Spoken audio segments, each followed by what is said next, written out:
Hello, everyone, and welcome to the broadcast. I'm newtmechanist, and tonight we're going to be continuing our game development project. Lots of debugging tonight. Had a little bit of a delay getting the streams rolling again, but we're back, hopefully forever. But I see we are already joined by several folks. Hello and welcome.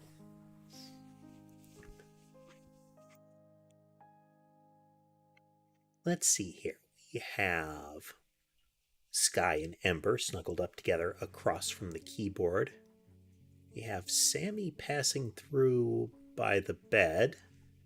And I don't know if it's Mason. That's got to be Mason on the gray blanket. I added a blanket there because Mason often would lay down on the bed just off camera. I will need to pull it down a little bit to see if he'll stay on camera. But you could see he walked off probably to lay up next to the pillows. And then Sherbet is in the little hutch by the window. Oh, but yeah. We will be back into code today. For those of you that recall, or that don't recall, hey there, Battlestick. Let's see, we have... Just to do a bit of a roll call here, Zane came in earlier. We also have Battlestick and James and Cheese. So last time what we encountered was a problem where the targeting logic was acquiring a new entity when it shouldn't. Now, we still need to scrub down the target random enemy logic so that it is truly like one time until you reset it kind of thing. But the thought is that perhaps in the pooling logic, when it is reusing some of them, or in the cloning logic, that we are getting essentially duplicate references.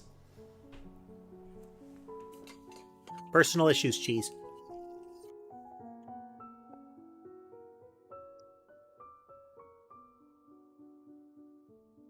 Let's see here. So we create one from a template.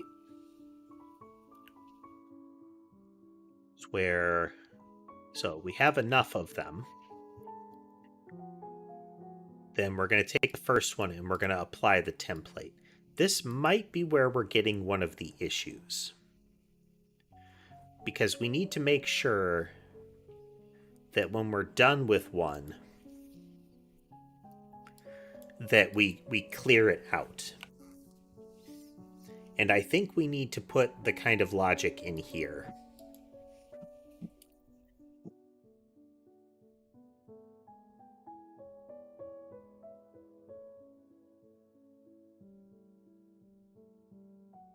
So let's make sure in the targeter that we have cleanup logic here too.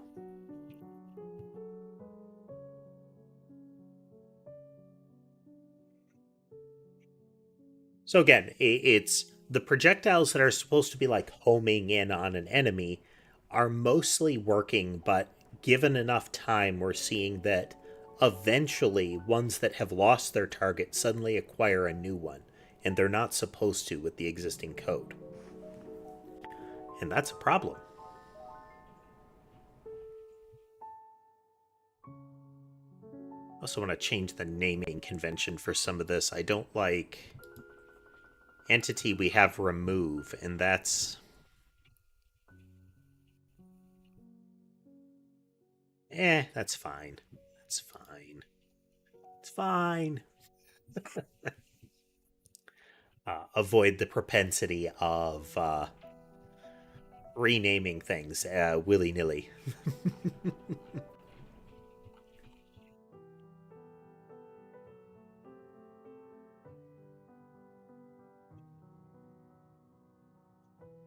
So this is we're listening for the entity that we've got to trigger remove. So we need to keep track of that, because if it happens, then we're going to disconnect it. Here is our connect to... so this is where we set it up.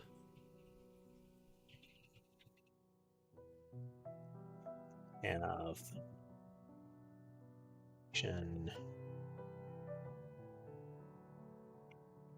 duplicate that. We're going to add a disconnect. Take that.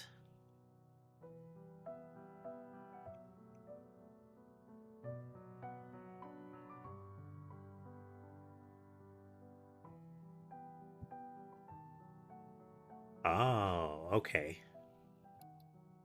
See, this is potentially an issue because this is the prior entity if we get that.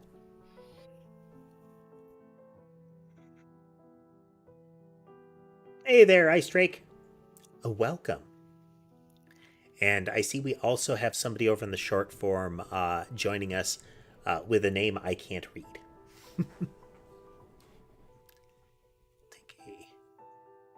We are developing a game. We are making a Bullet Heaven style game. And right now we're doing some debugging on like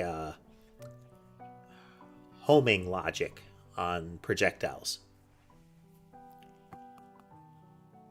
So right now this is saying we've got an entity to remove.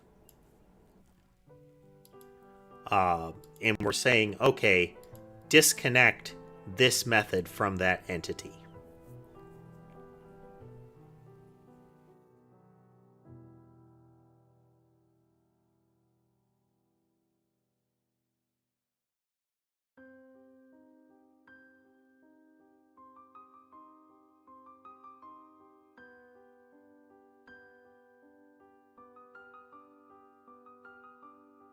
So this is the one that we're dealing with here.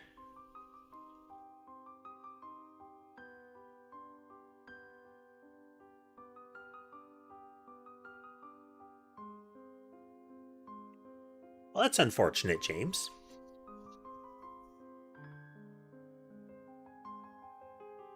Okay. Yeah, I feel like switching to the piano music was the right thing to do, James. While I do enjoy the energy of some of the other music we used,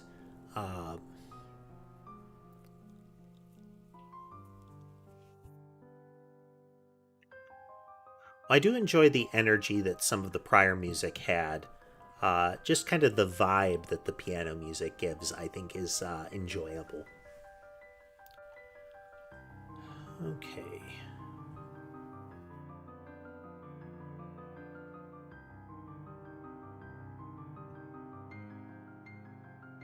We set the entity. If we need to update the entity, we set it.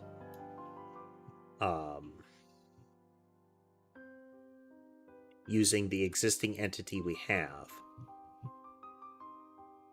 And then we're going to connect the entity remove me here. Which will use the existing entity. I think we should be using the existing entity here as well.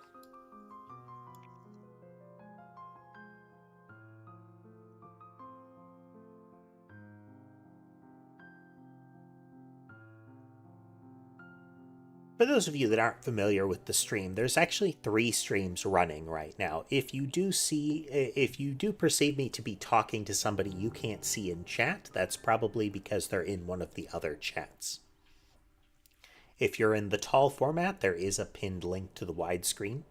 Some folks prefer the widescreen because they can see more of the code window. Makes it more readable.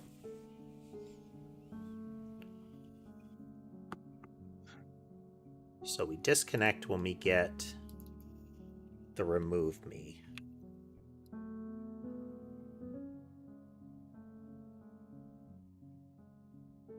Hello, Evil Sonic. Welcome.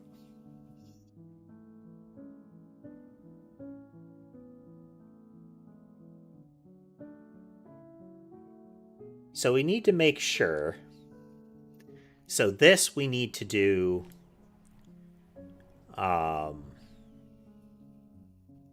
So we disconnect the entity remove me. That will use the existing entity. And then we are going to do that.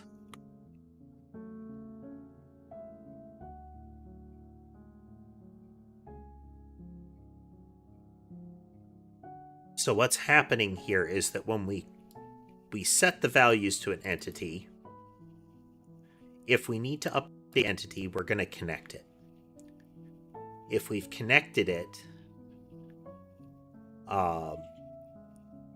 we're going to... I'm sorry, when we connect it, we create a linkage between that entity's remove me signal and this and the function for the remove me happening.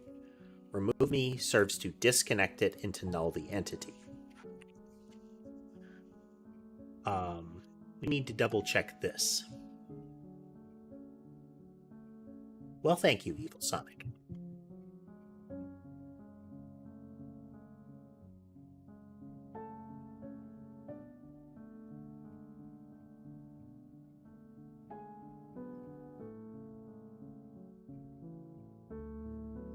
Entity null might be a problem.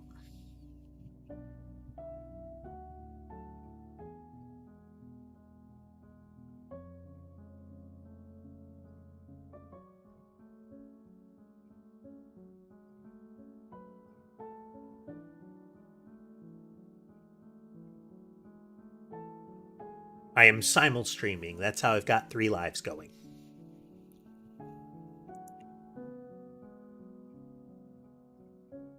Oh. This could be a problem for tracking targeters. Tracking targeters have this concept of losing the target.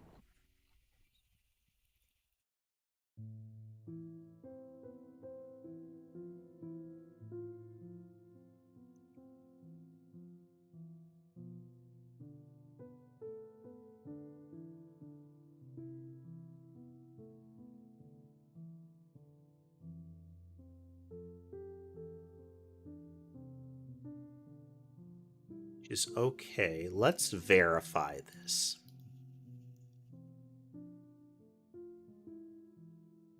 I mean, we're going to see if I broke anything. Oh, the mice aren't moving. Oh, that's because we don't have any blobs for them to home in on.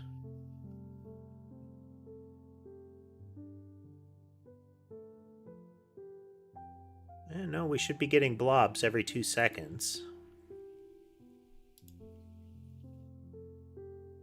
Yep, we're getting enemies. The mice are not homing, though. Are they set to home?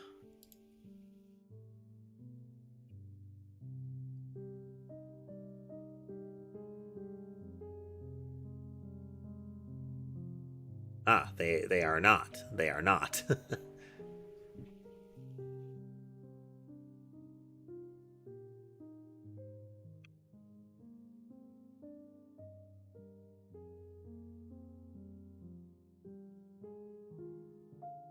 No, there are no bot programs involved. I am streaming to. I have 3 different streams active at once. All the same me. Move.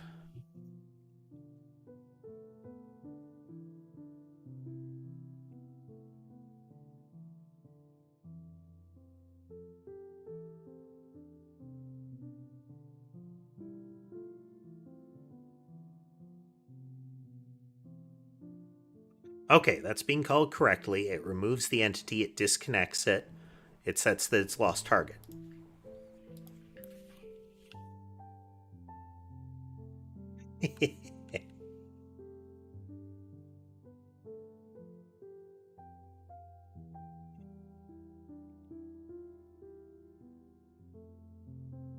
No, just the one PC doing the streaming. Hey there, Ciel. Oh wow, bunch of people swinging through. Haven't seen you in a bit, Ciel. Welcome, folks, welcome. The ever so uncommon YouTube raid. We are getting there, CL. We are getting there. All right, let's make sure that we have our test case rolling here. Orbit player. I thought I had one for that.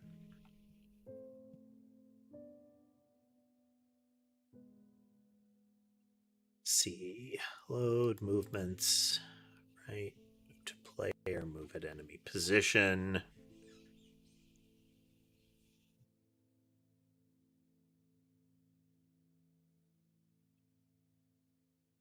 Target random enemy. Okay, we need move orbit. We're adding 3 of those. Okay, well, they were there. Yep, CL, yep. We have been making this over the course of, I think this is the 65th stream right now. Okay, so we have our orbit moves here. Let's get those rolling.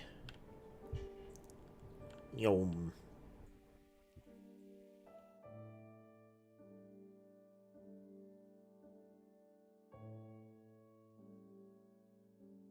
And we need more of them firing at once.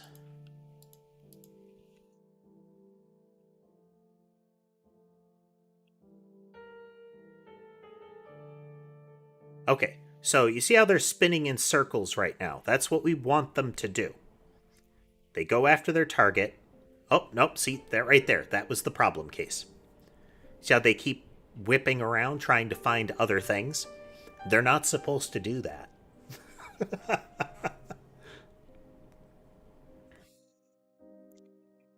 So the logic that's supposed to be happening is that when they're fired, they acquire a random enemy target in the field somewhere, and they move to it very quickly and start to spin around it in a circle.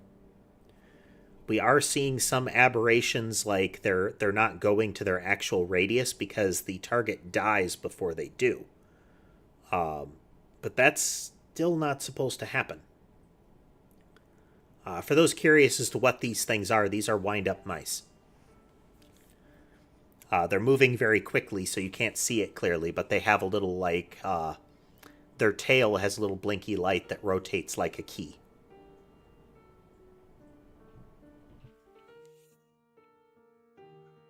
But the hook of this game is that all this stuff is modular. So right there, I took off the circling movement. Now they just home out in big swarms. I can reduce the number of them coming out. I can make them move in S-curves. I don't have a proper icon for the S-curve right here.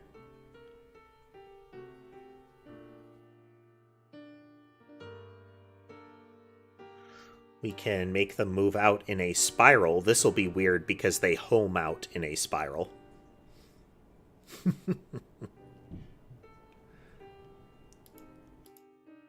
We can make them fire out in little bursts.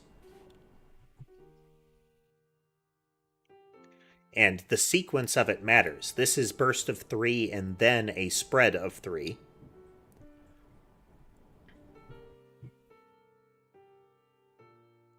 So if you watch, this is 1 arc of 3, 1 arc of 3, 1 arc of 3. So 1, 2, 3, but it is a burst of 3 and a fan off of that. But if I do a 3 and then a spread and then the burst, it will be 3 low, 3 middle, 3 high, instead of low, middle, high, 3 times.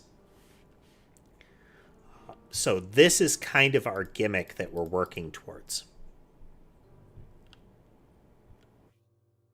is to make it so that when you level up, you get one of these little upgrade cards that you slot into the I just noticed that it's their movement direction when they've lost target can cause them to spiral, which I'm not sure how they're doing that. But we can see them, like, reacquiring targets still. Alright, so let's look under the hood further. Targeters don't have a cleanup operation on them.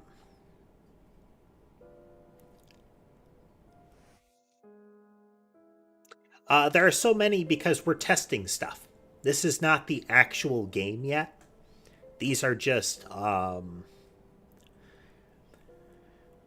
we're past like the lowest level underpinnings and we're moving into kind of middle and upper level systems. The sprites that I've created are ones that I intend to use.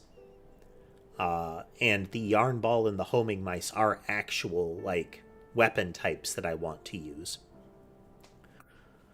But whether we're gonna exactly how some of it's gonna function is still up in the air, and that's why we're testing things right now. As for the sheer number that was happening, that's because we had spread of 3 into spread of 3 into spread of 3. So it was spawning 27 things at a time. 3 groups of 3 groups of 3.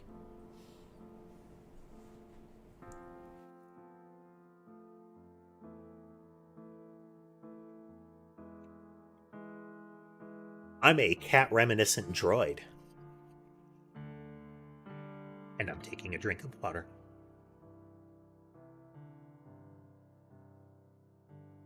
I will leave any assumptions you'd like to make after that to you.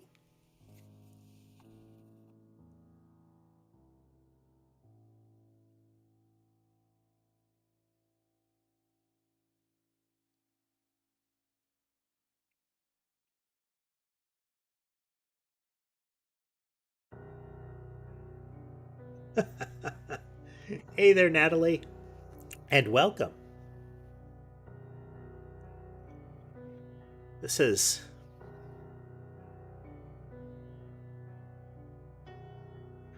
Wow. Let me see here. Just a moment.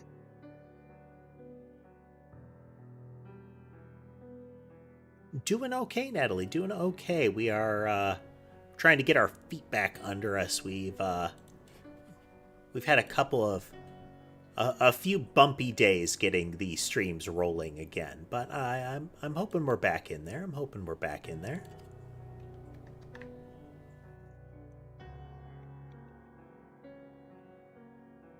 Come on, come on. Same with some other windows here.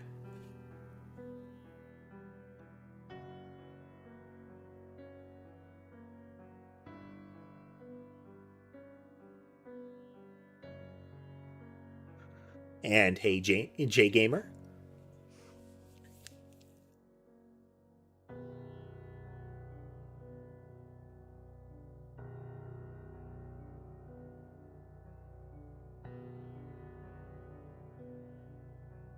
Yeah, just gotta work through some. Oh, we've got some errors actually.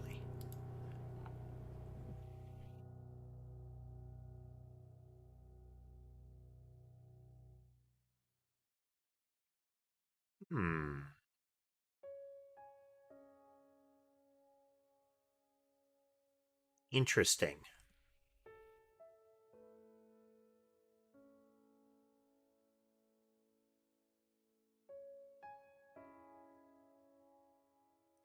We are working on our game project, J Gamer. We are currently trying to work out a bug in targeting. There is logic that is causing things to retarget, and this is potentially a clue. We are getting disconnect calls. We're calling a disconnect when we don't need to. So when I go in...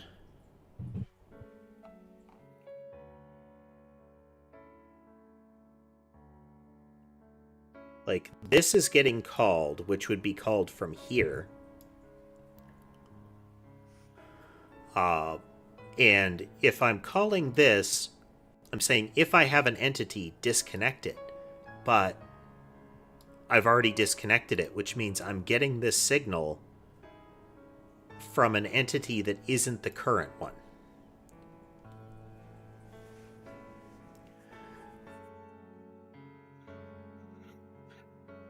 The question is whether I am planning to get it into stores. I'm hoping to get it onto something like Steam. We're still a ways off from distribution.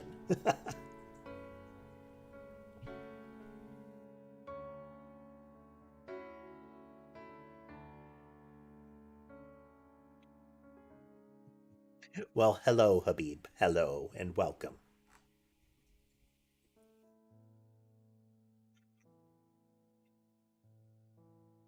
So this will be tricky. We know that anytime we change the entity, we need to disconnect this. I think that's going to be part of our problem.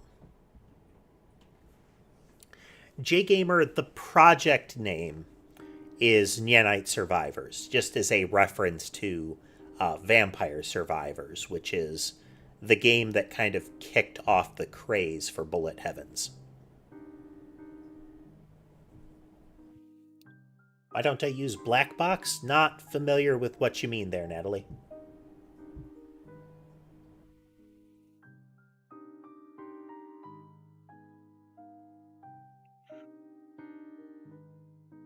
And I get the term, but I'm not sure I'm getting what you're going for there. Oh, no, no. So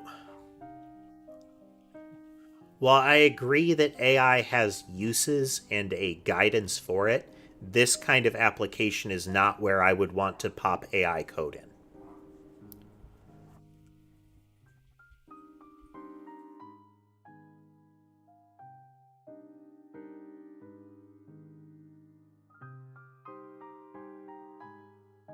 I thought I answered that one, but the goal is to get it onto a storefront like Steam, but we're still a ways off from doing that kind of thing.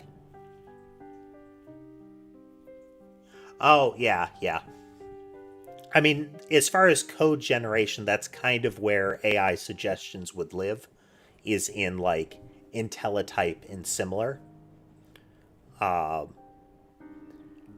Unfortunately, at least as far as that use case,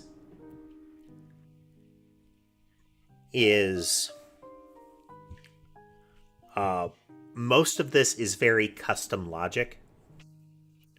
The whole concepts that I'm working on are not things that I can necessarily just find and reference.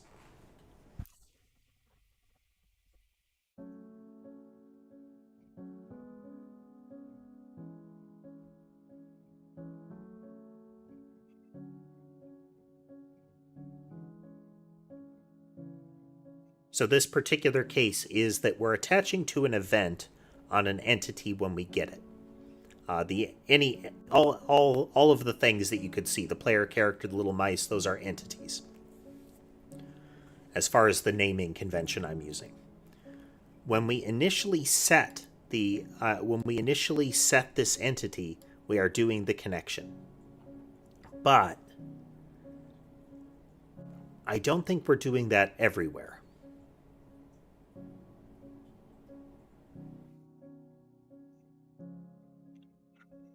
Natalie, or is it Natalia? I'm sorry. Uh, I would suggest not using AI code suggestion up front. The problem with it is that it can become a crutch to actually understanding what you're doing. The thing that a lot of folks touting AI miss right now is that pretty much all of it relies on a human being who is already capable of doing what you're trying to make the AI do, double checking all of the AI's work. So even if it just suggests things and you choose to use it, you still need the capability of coming up with and writing that yourself so that you can verify that it works.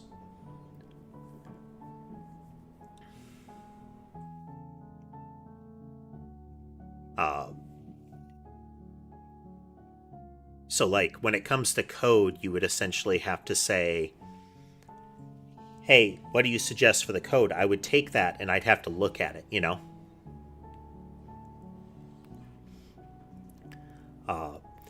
But as for using it to, like, inspire you as, like, hey, structure this for me or spit out something for me, and then you, like, tweak it properly or make it work properly, that's great. But you already need to know how to do it properly up front. Hey there, Tass. So that's why I say you shouldn't rely on, like, you shouldn't make use of those tools immediately.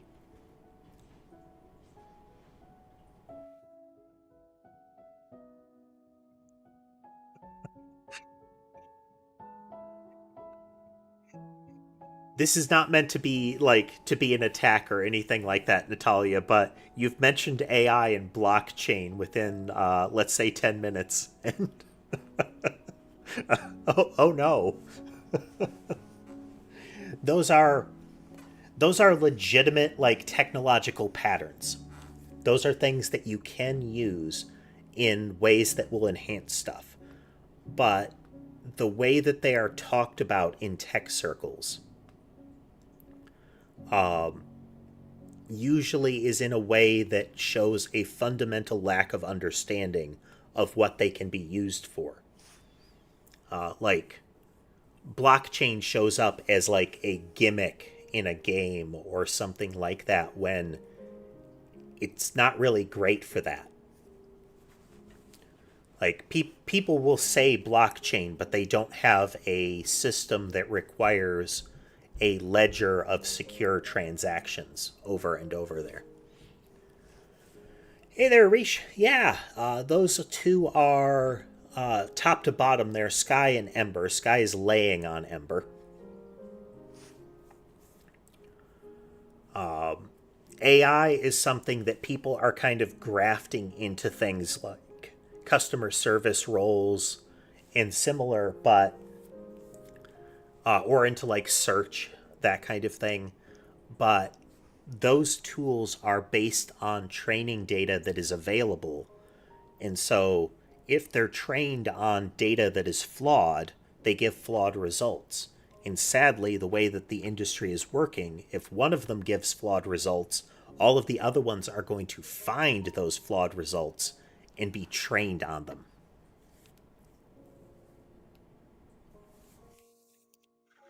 Rish, the language that we're using here is called GD script.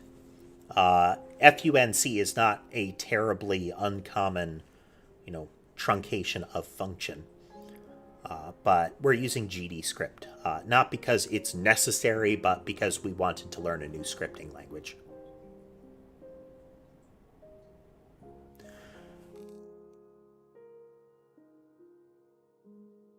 Natalia, yeah, it's that right now, the way that tech companies are fueling this AI craze is flawed and incestuous. Like the example of AI code. If I in a ethically questionable way scrape all of GitHub and take that code and train my AI on it. Well, thanks for swinging through, Rish. If I take all of that code and train my AI on it, then not only have I trained my AI on the good code in GitHub, I have also trained it on the terrible code in GitHub. If I have done that, then some of the code that AI produces will likely still be terrible because it will have knowledge based on bad code. Well, quote unquote knowledge. It doesn't know a thing. It will then produce some of that bad code. If there isn't a human being on the other side that intervenes and prevents that from going out, we now have bad code probably out there in GitHub, which an AI will consume again. So now there is bad code that is derived from bad code. So it is like a bad code lasagna at this point. And that will keep happening until eventually the average goodness of the code is diminished. It starts to converge on like a bland middle ground.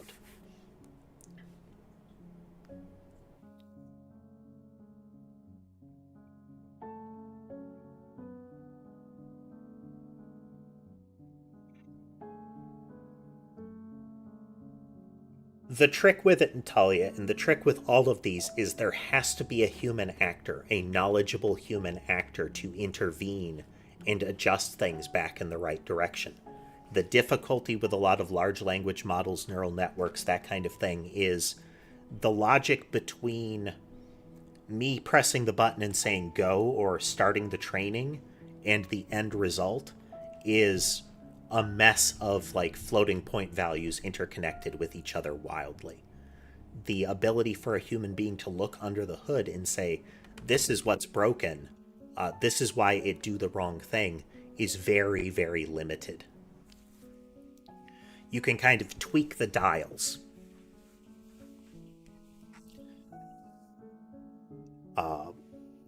Which is, again, why most of the time that people are trying to replace like customer service and similar with AI, they should just be building an expert system and relaying it to a live person if that expert system at any point doesn't give them what they want.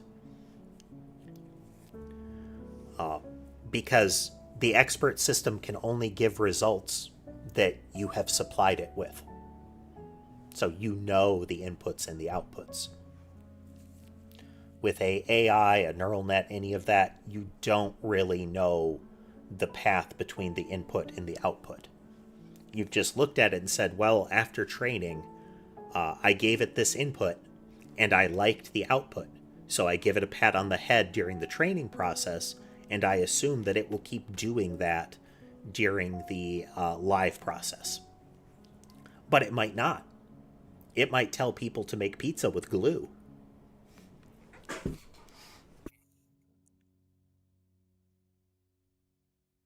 And without a knowledgeable individual to intercept that before it goes out, it will happen.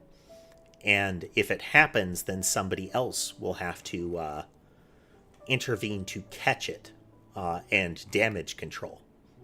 If you're dealing with a search engine, damage control is generally turn off that feature. If you're dealing with software, damage control is panic and call all of your customers and tell them, for the love of God, don't patch. What we'll be doing tomorrow, uncertain. I do want to try to stream more often, so I might try streaming tomorrow. But normally I don't stream on Thursdays. Anyhow, so it's when we set the target that is one of the issues.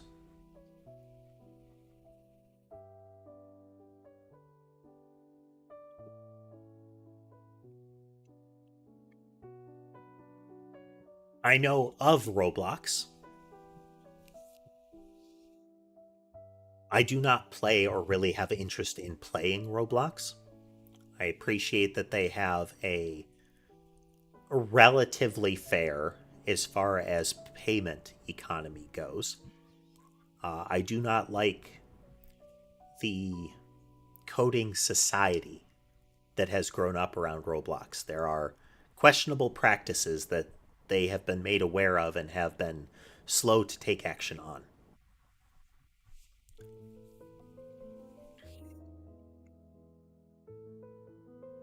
All need to update entity if we need.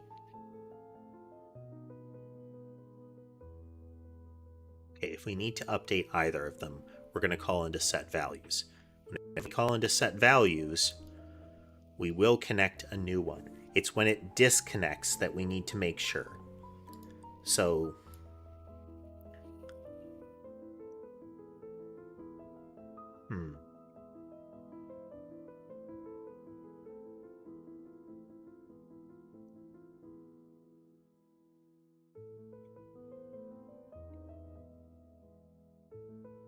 if you're really interested in blockchain, I can't really suggest any information because I've never looked it up myself as like how to use it at the code level.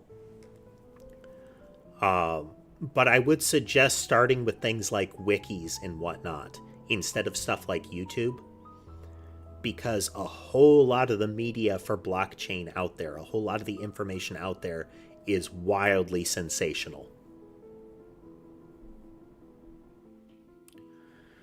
Do I know ARG? Do you mean augmented reality game or something else?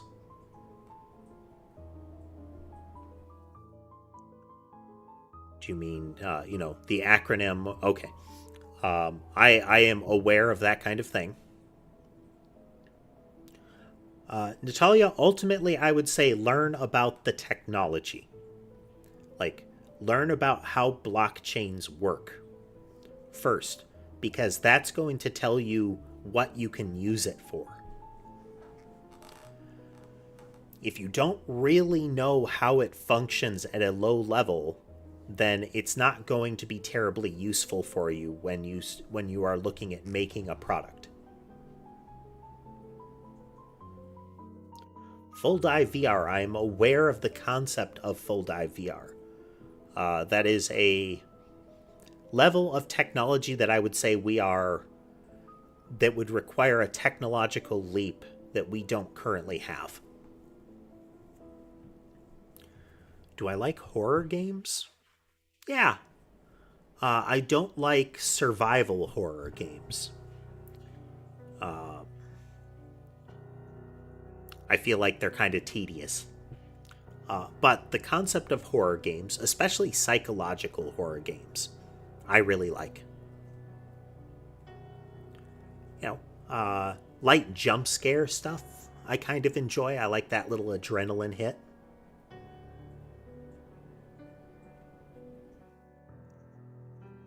That's right, Parakeet. One of the tricks with blockchain is that people try to use it as an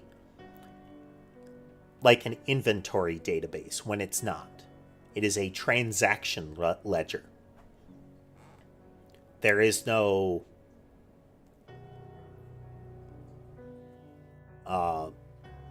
there's no like who currently has the token. It is this token has passed from this hand to that hand, from this hand to that hand. So I can check and see, like I could check and see some stuff, but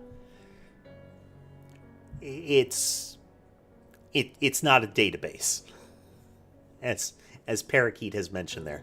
Hey there, Drew. Oh, back in Germany, huh? How's that going?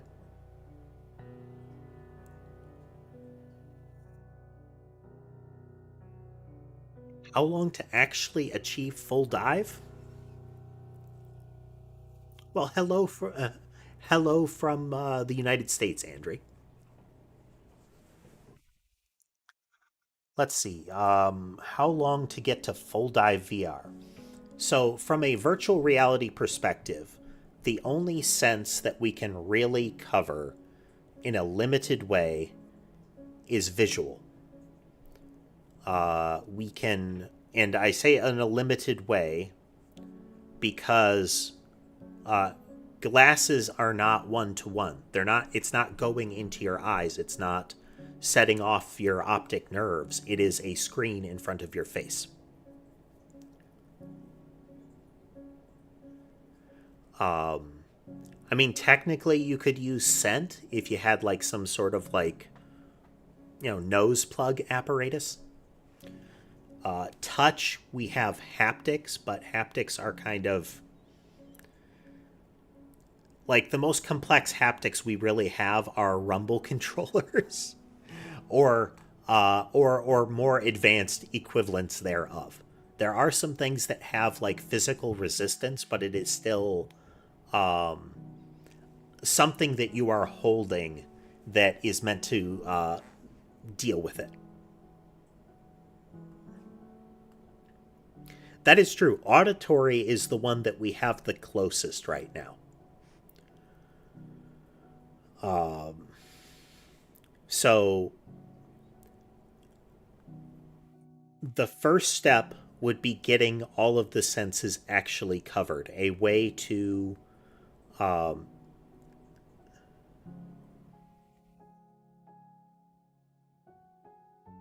Well, I see somebody tried to put a link in Twitch chat.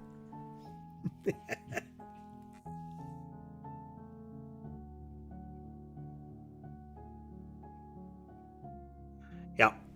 And when it comes to touch, we don't have great technology for that. Um, Vision, we actually don't have great technology for because, again, you're looking at a screen. Touch, like, we don't have great technology, and additionally, we have some like counter technology going on. The headset is actually a limiting factor because that is a tactile object attached to your head. Its presence tells you you're wearing a headset, which limits your ability to not discern the eyes as a screen or the headphones as headphones.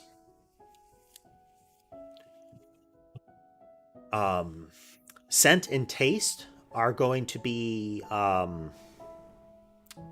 regulatory nightmares. Because, if I have to, in a United States sense, you don't want your VR headset to be subjected to FDA regulations.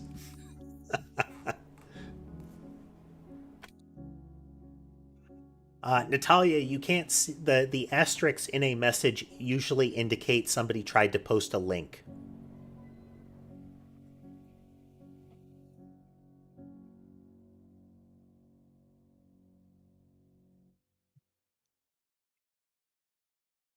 Most of my chats block links because people cannot be trusted.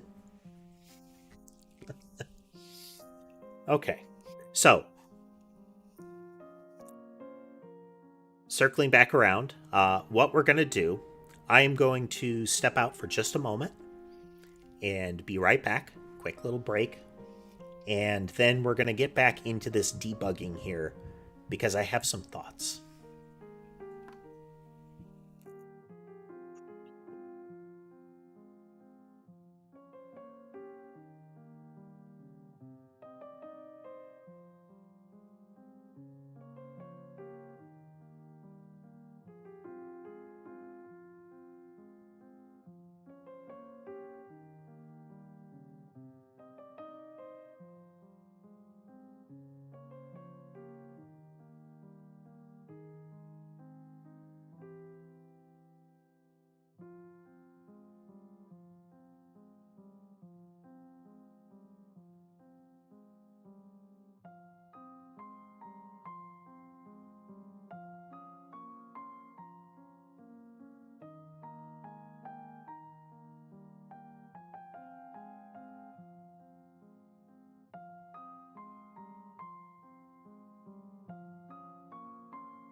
And we're back. Okay, so looking at the stack here,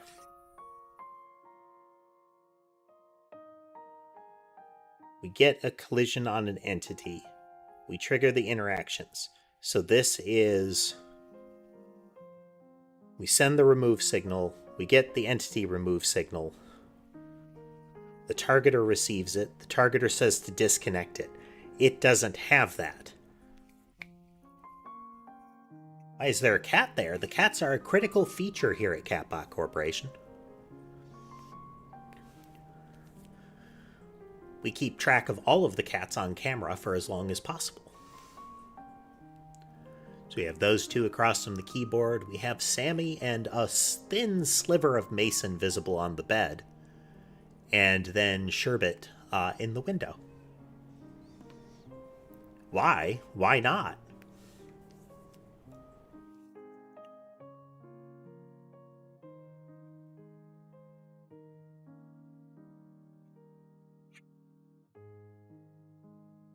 For this to happen implies that this connection is not the same.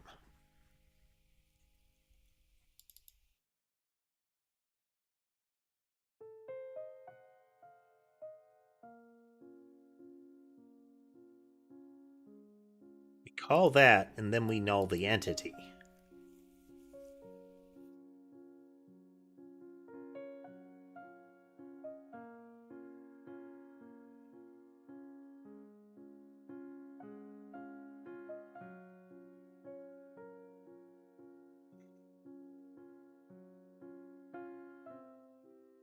This could be a contributing factor.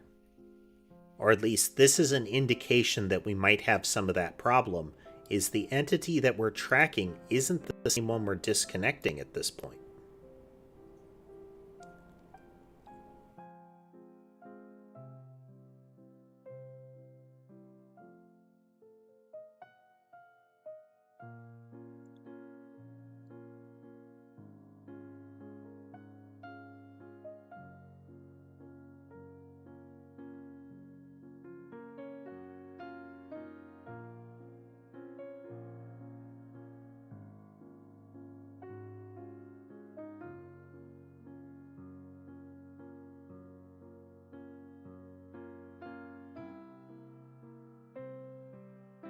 Connect. Hullable's object is freed, the connection is lost, but we're not freeing it yet. Do I like trading card games? Not really. I don't mind deck building games.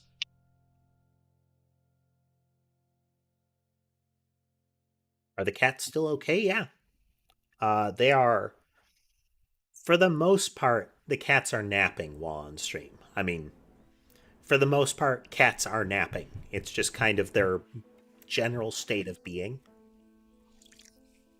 Cats are small predators, so they spend a great deal of time, resting in short bursts of time, expending a fantastic amount of energy. With domestic cats having a little variability in there because they don't have to spend so much effort to get their food, they sometimes have excess energy. By sometimes, I mean all the time. But that doesn't stop them from liking to nap.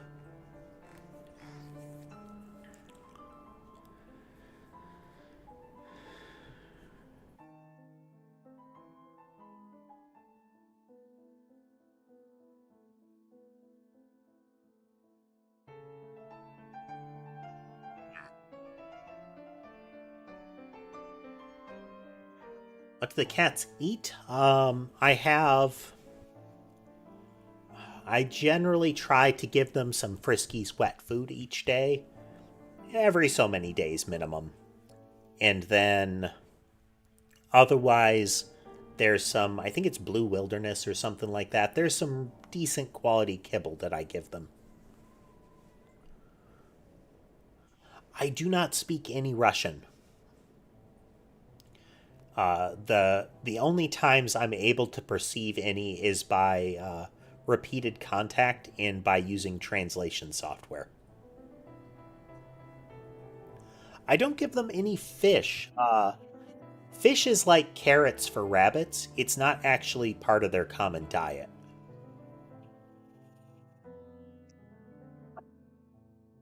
Like rabbits will eat carrots, but they're generally bad for them, and it's not the common food of the rabbit.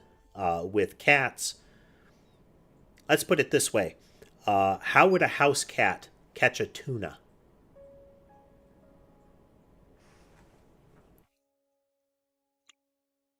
Let alone like a salmon. But yeah, generally meat and meat related. To be clear, the seafood generally won't hurt them. It's just for some folks, they think it's the go to. Like, oh, cats eat fish, right? No, they eat meat, and fish are made of meat.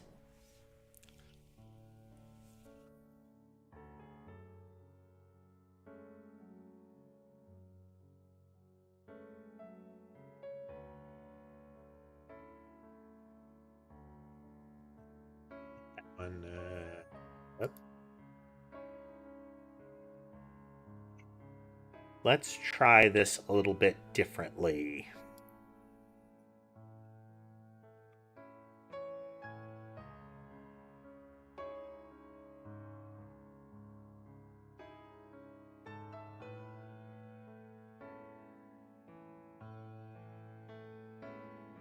Connect a callable. Okay, let's try.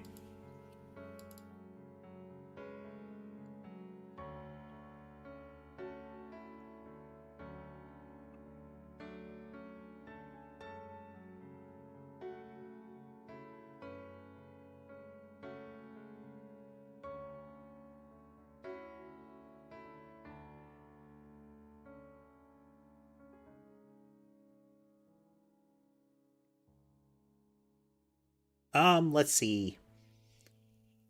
Most of them like the wet food. Sky actually prefers the dry food.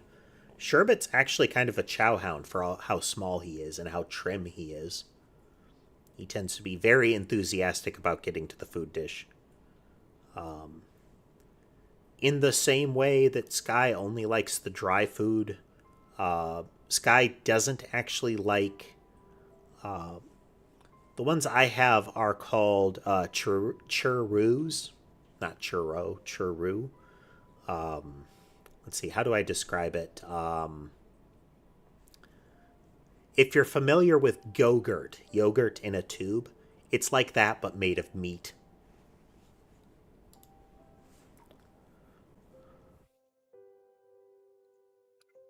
Fire a whole bunch of them out at once.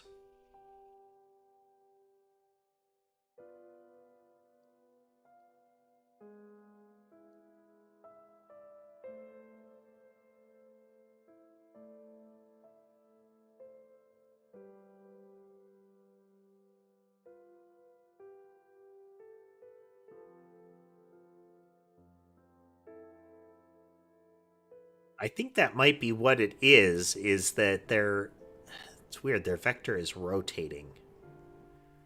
I think we might be getting some retargets again.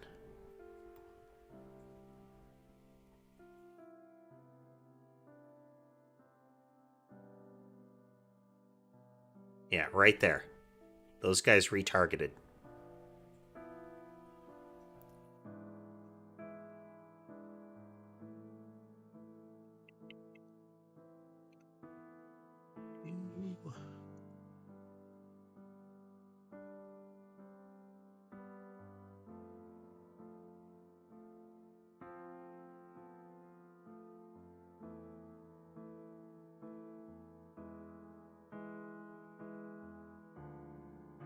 Would generally need a reason to do that to somebody.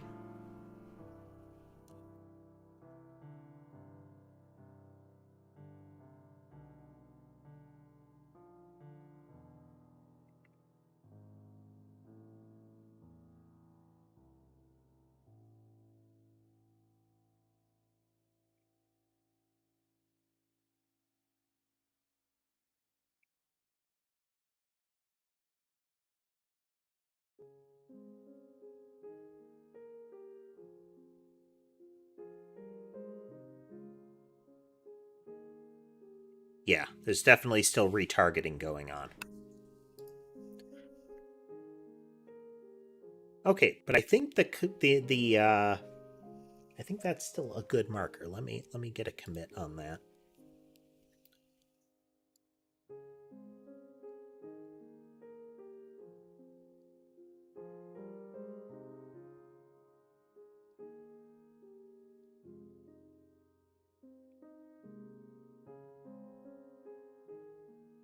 There.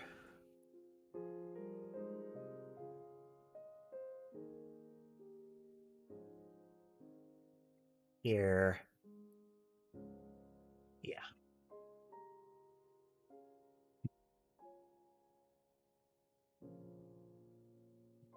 Okay.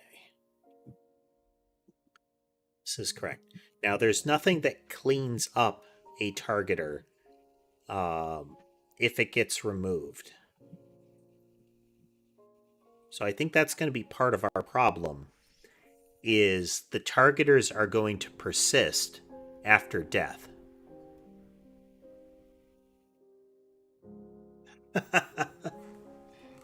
Yes, Andrew, that's actually one of the inspirations for this system. Here. So this is the default weapon. This is a weapon by default. So this mouse tracks its target when it emits. It picks a target at random and it homes in on them. You can see them pivot there. If I then take this, it fires 3 at once. If I do this again, now it fires 3 groups of 3 at once. It looks like 5. Trust me, there's 9 of them.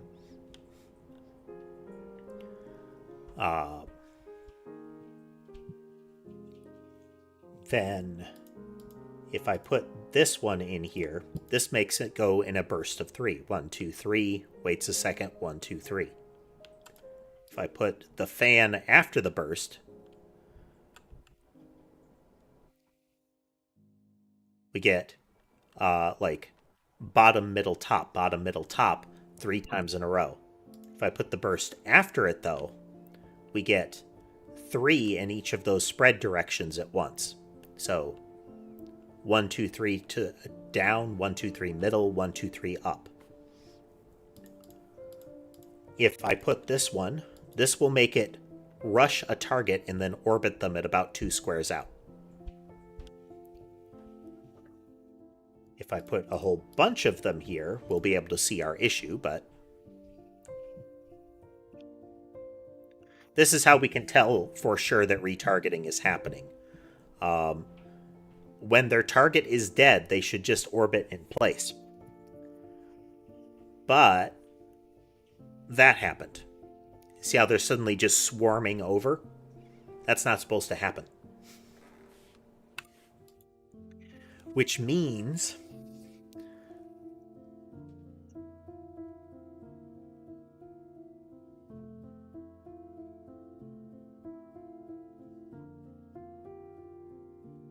hello, Nightmare. Which means I think there's a problem in the pool logic. But what I would like to do is have a cleanup function in here.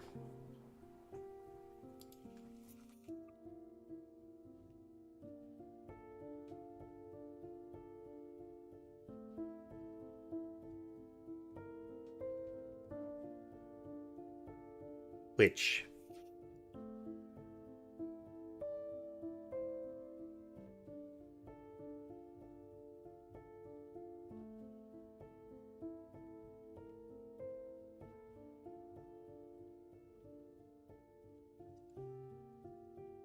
we're going to sub-function that.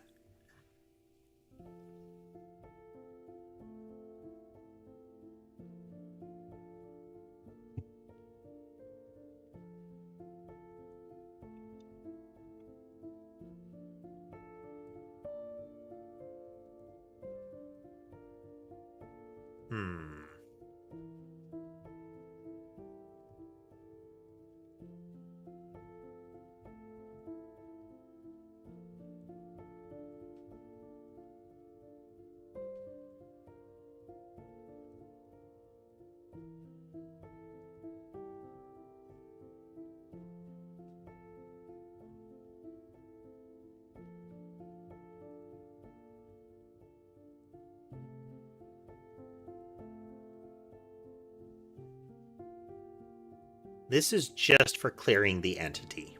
Let's...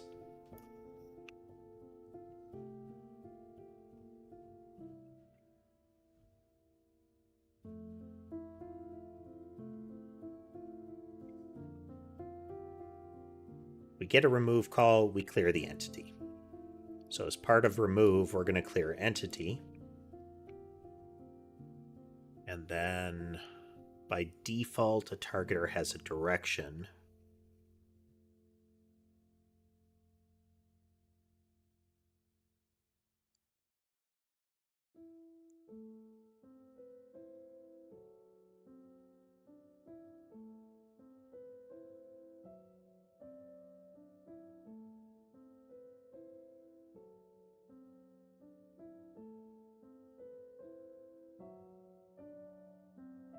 Okay.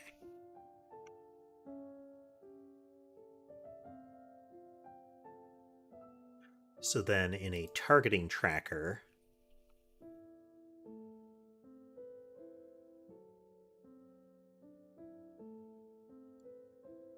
this is the entity remove me function, but that's not really what we want to override anymore. We want to override clear entity. Well, we want to extend clear entity. So we're going to call super on it. Then we're going to set lost target.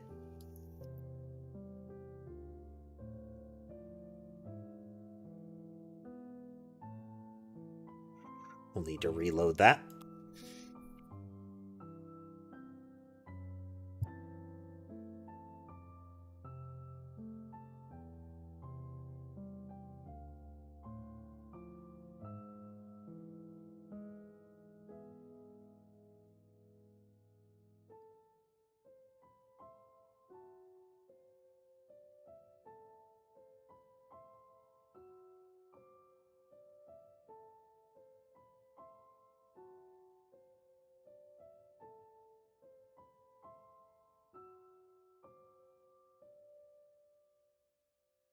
Is functioning, it would seem.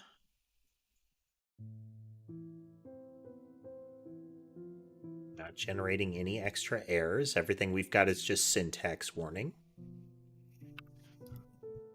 We're going to actually accelerate this a little bit.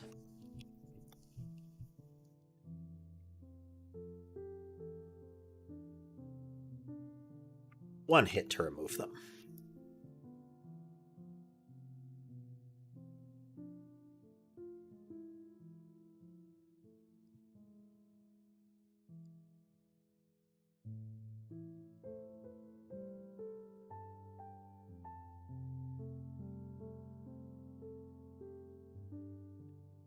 Okay, we are almost immediately getting the issue because it's so fast to wipe them out that we are getting this issue very quickly. We are no longer getting errors, so the disconnects are happening cleanly.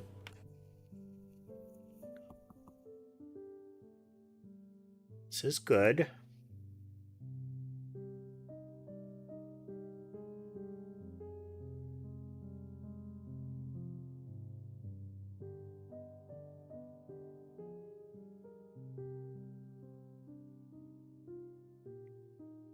So now we need to go into the targeter and have that cleanup happen.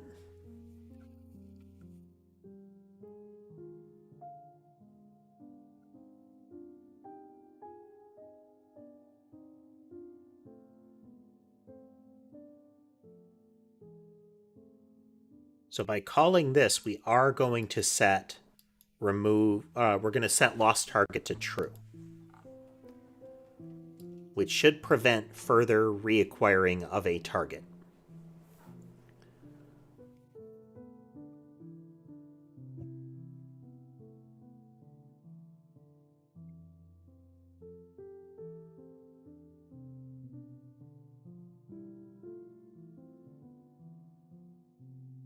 Also wouldn't have... We would never get that. If we've lost the target, we don't get another one.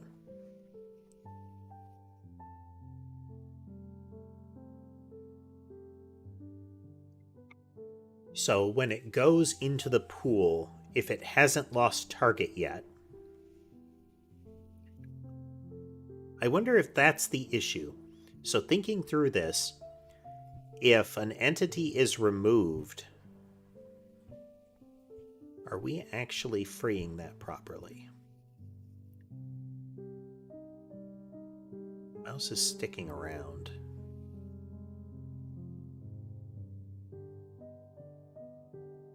Let's do them one at a time here.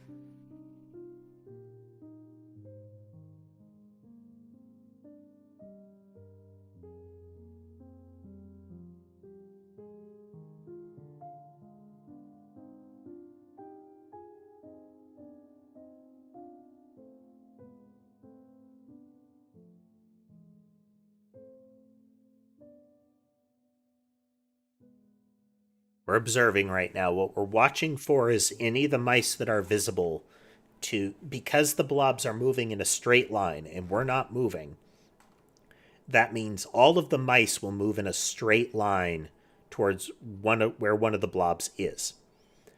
So we won't get any curvature at all. If we see a mouse start to curve off target, that means it has retargeted.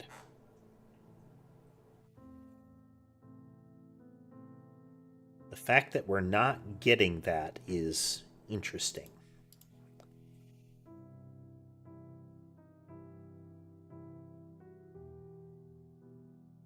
Right there.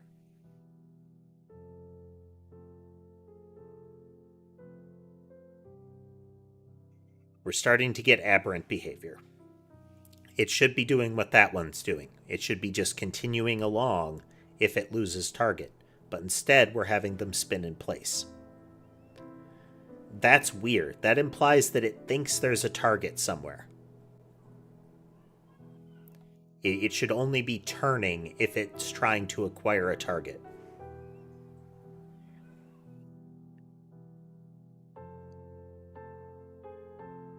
Which would imply that its entity is still out there. The thing that it's tracking still exists.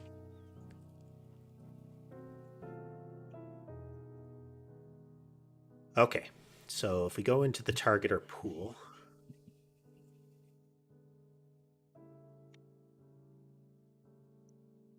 man, 2 Twitch bots today.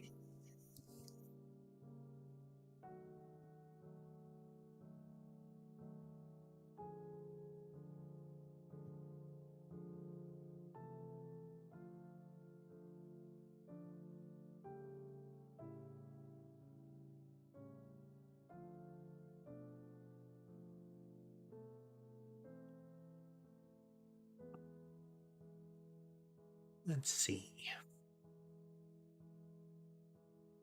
This would imply that in the chain of events for targeting, we're not releasing it properly. So let's go into our targeting pool here.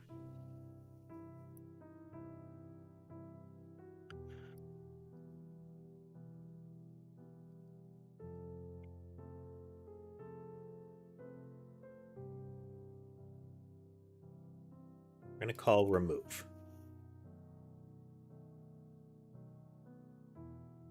By default, remove will clear the entity and clear the direction. So in a targeter, we have apply template.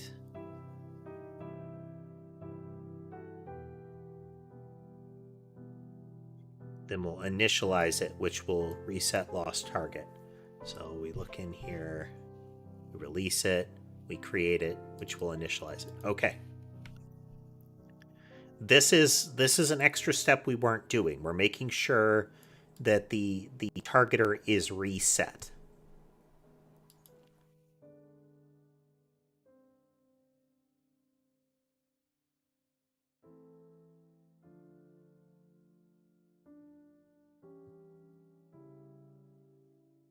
Yeah.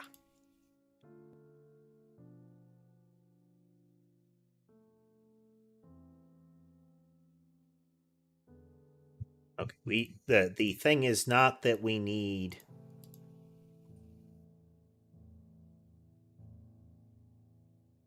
We are getting the turns in place.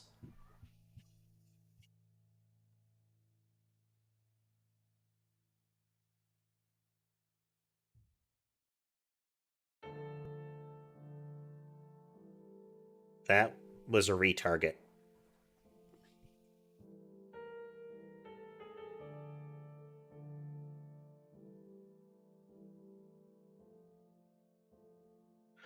The turns in place might be due to the tracking logic. Yeah, we are still getting retargets.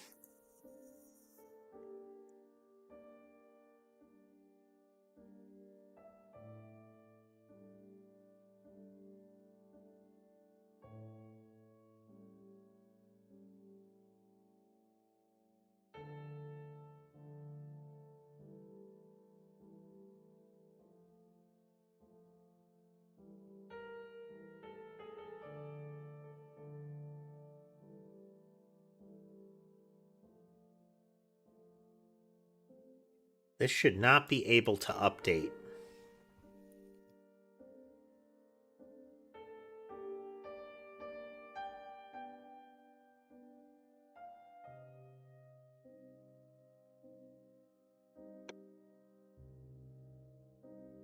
We should not be getting this. It would imply that the tracker for a given entity. Oh, wow, we got a bunch of errors in here.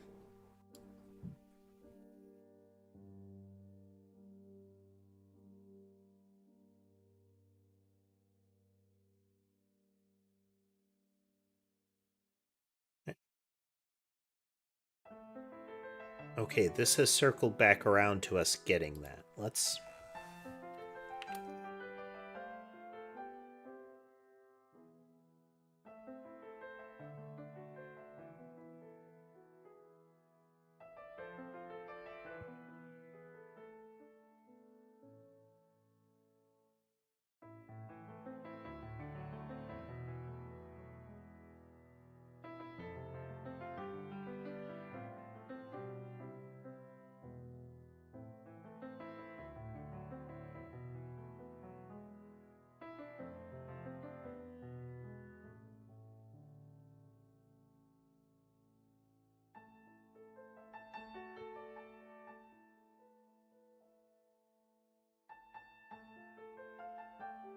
We're still getting retargets.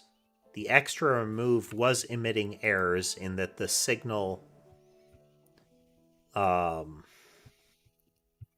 signal has already been removed by the time it gets here.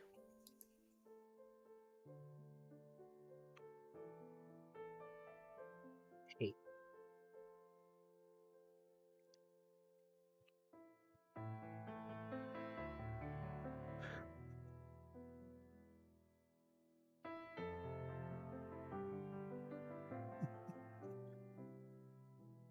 And hello, welcome everyone.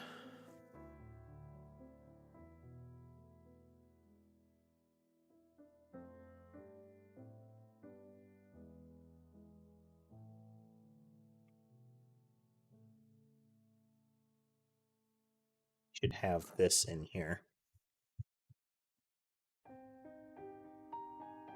If we don't have an entity, don't try to get its direction.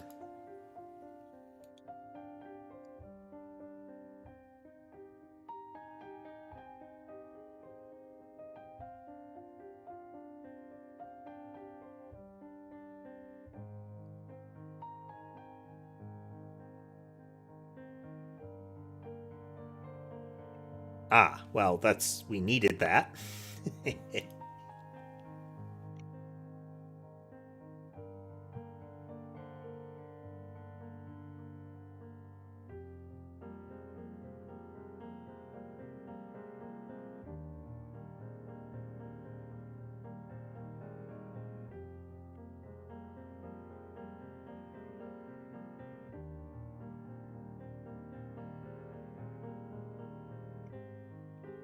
This is technically wrapped up in this function already, but...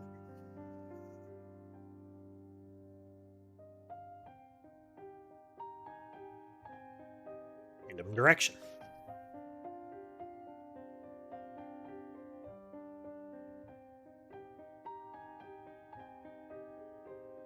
Many at once. For those joining, we are working on some debugging. They are not supposed to spin in circles like that when they get to where the entity was. That's an indicator of the problem.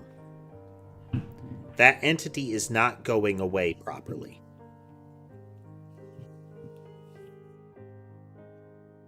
They are tracking an entity that has been removed.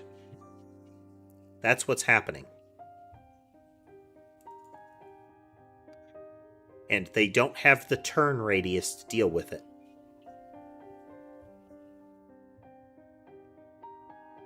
And as soon as that entity gets recreated, we have over... so for those of you that can see the numbers, there have been 401 blobs created total, like actually created. And there are currently 130-ish blobs in the pool. Well, this many entities, which are like bullets and blobs.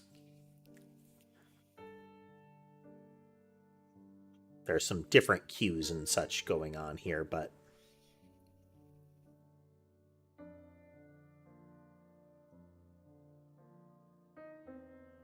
But yeah, it's... Anytime we see them circling like that, that means that they're tracking... They're still tracking what they were originally aiming at. Right there. That whole cluster got to where the blob originally was, and passed through it, and then tried to circle back around to hit it again. It's already gone. So this is not the issue right here.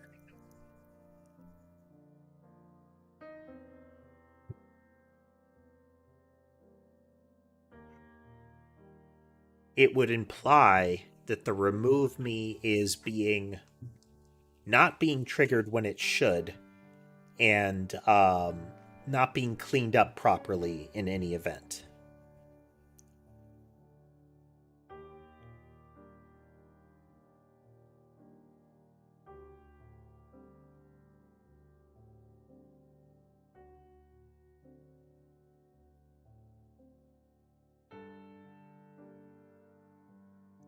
The remove me, we have entity remove me.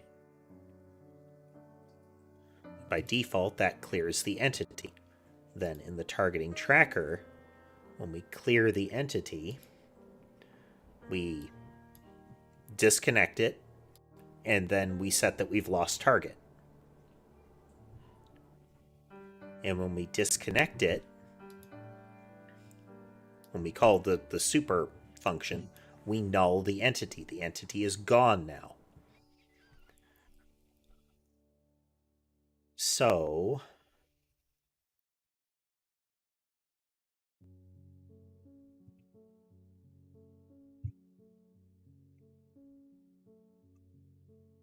gonna if entity debug bring print debug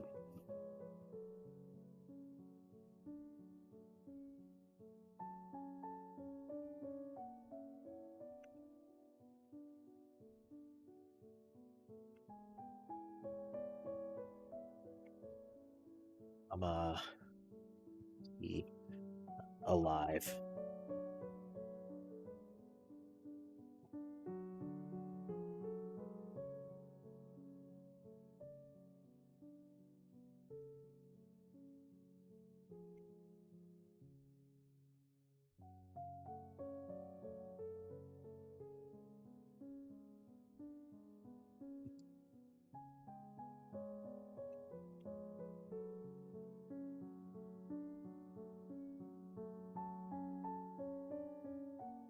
This should never say false.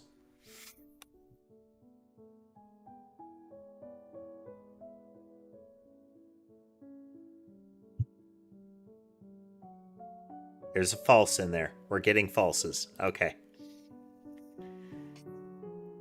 Set direction should not happen if the entity is missing. I'm sorry, if the entity is already dead.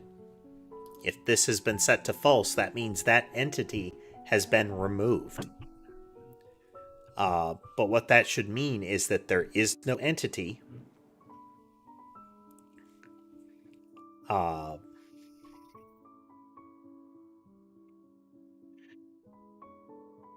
in this method. That entity should be gone. Uh, so, uh, let's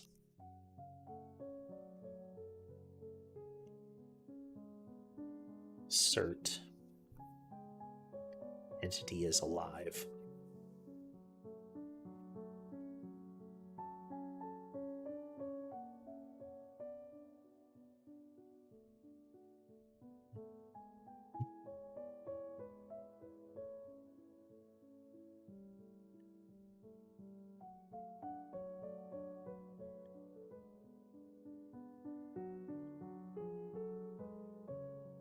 It is possible. Yeah. We have an entity, but it's not alive. Where could we be setting that?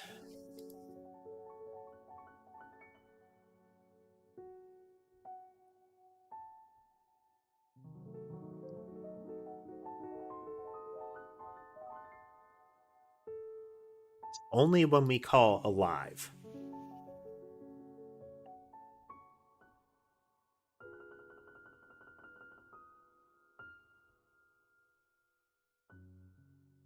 Release all the movements, we release the interactions.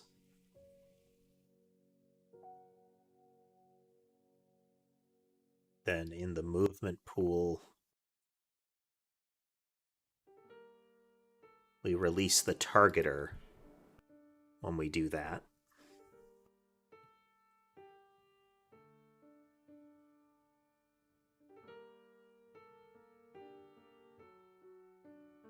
Welcome back, Cheese.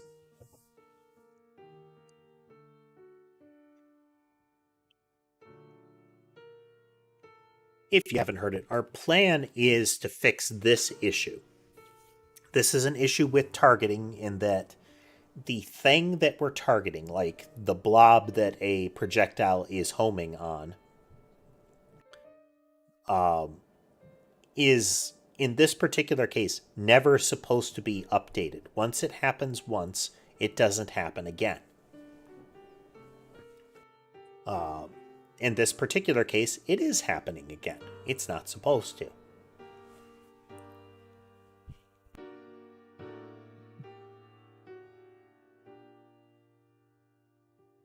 I'm sorry, no, it's not actually happening again. The problem is, this is not going away properly.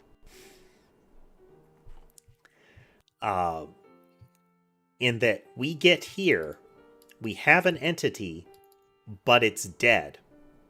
It has been removed.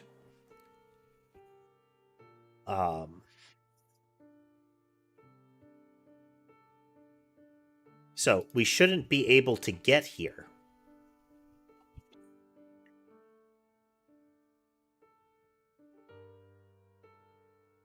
Because in the targeter,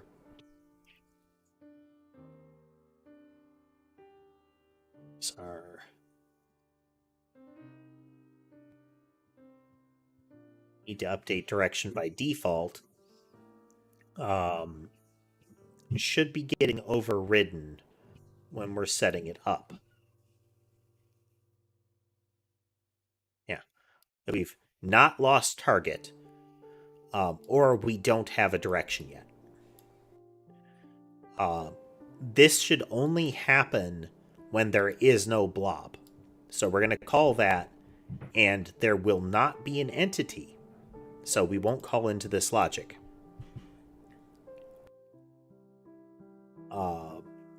So we have a random direction.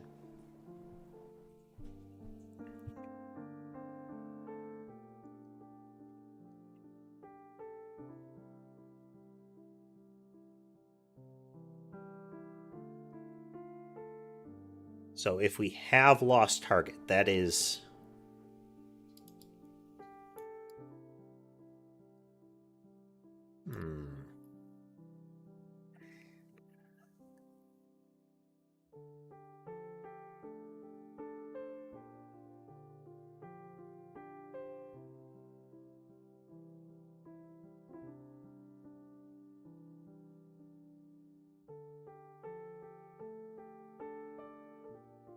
This is actually not correct. So if we don't have a direction and we don't have a target, then we update. If we have a direction, so, or not direction and not entity. So we don't have an entity and we don't have a direction already set. We're going to update it to be a random direction when this happens, because we're going to pass nothing into, we're going to pass a null into this entity, which will convert it to a random direction.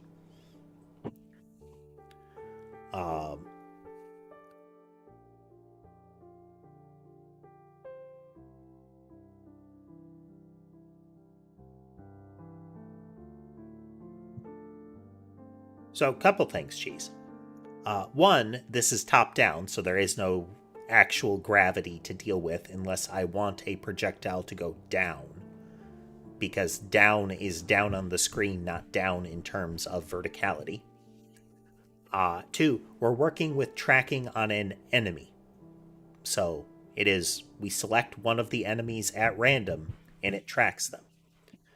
This is letting us demonstrate the issue, but that kind of behavior is going to be something that exists. So we still have to fix that.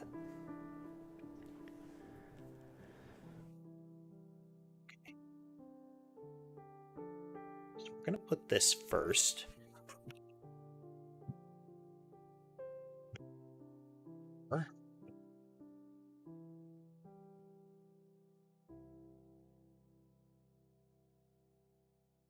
Actually,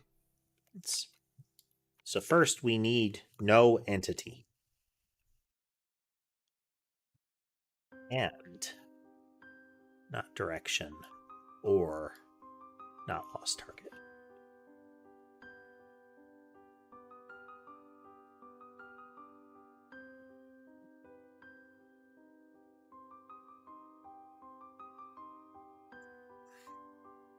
So if we don't have an entity and we don't have a direction, then we're going to get a direction.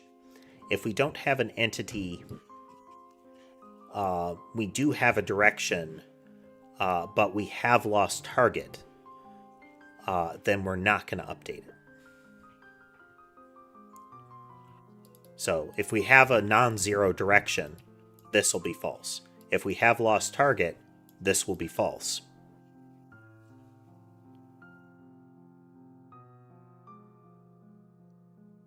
And if we don't have an entity, this will be true. So this has to be true.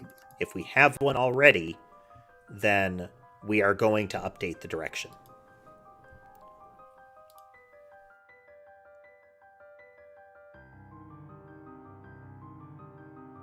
Okay, we have failed in some regard there.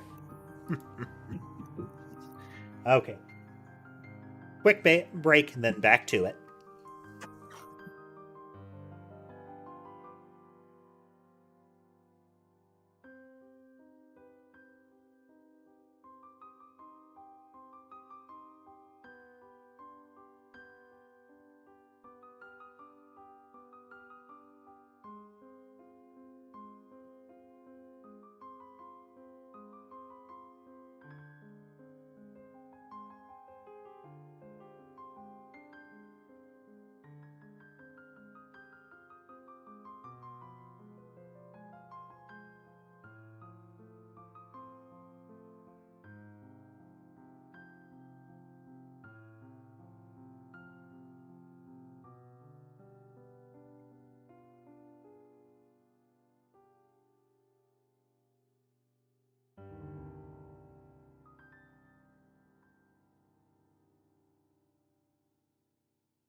Okay.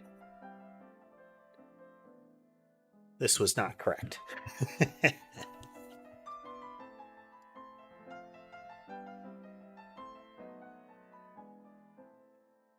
Not entity and not direction.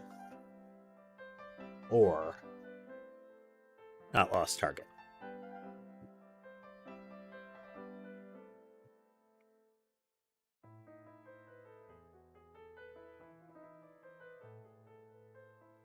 There is no 2D gravity, Cheese.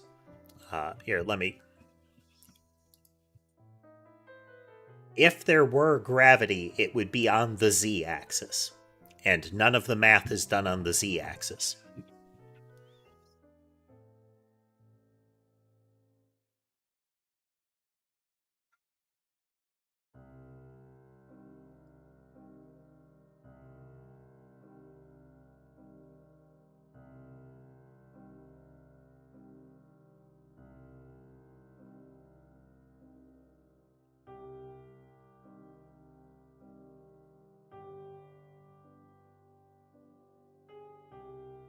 Entity is already dead by the time we get here.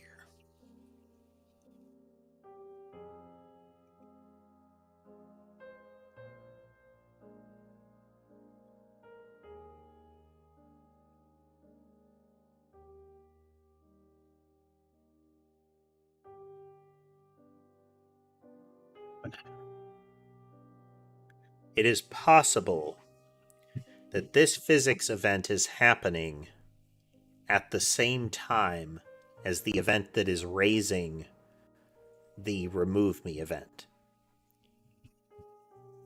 Which would mean that this still needs to account for the fact that the entity might not be alive at the time. So let's actually...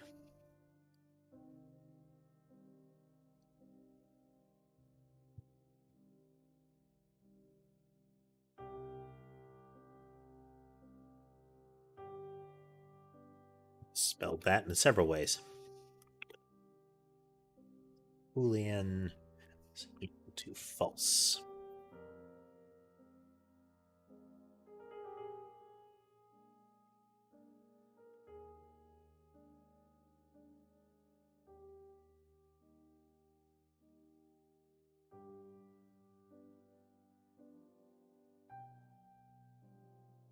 Have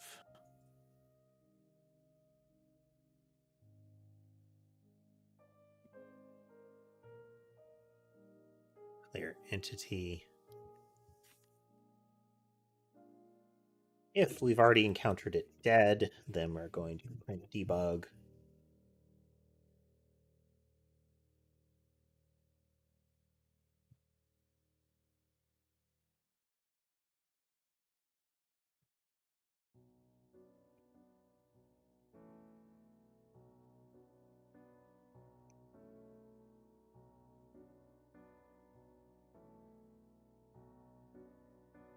Okay, so this is a fundamental assertion here, is that it's possible that the entity is already dead by the time we get to it. Because this movement function is still being handled, like all of them are getting their movement functions handled at the time that a collision could be happening. Okay. Let's...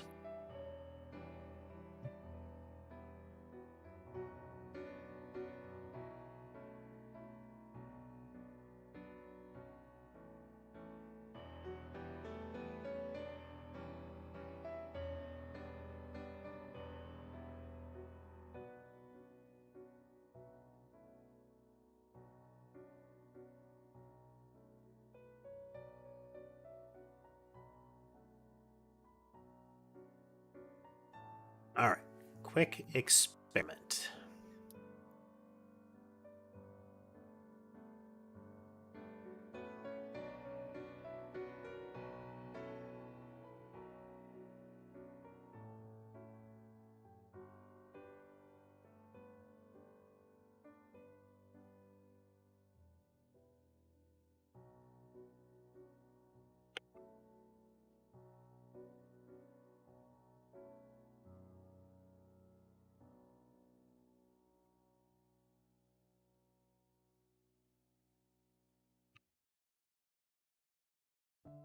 Hello there, Alex. Welcome.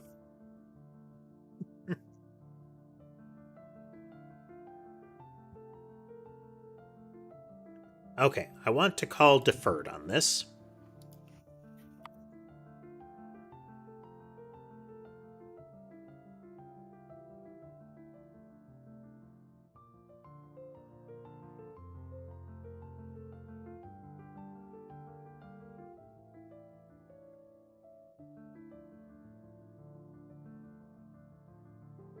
All movement is now deferred.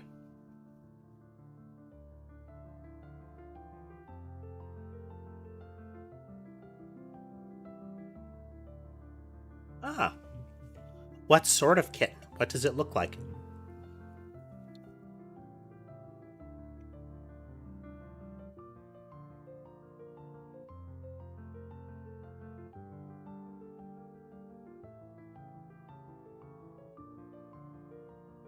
Okay, we're still getting that rotate in place.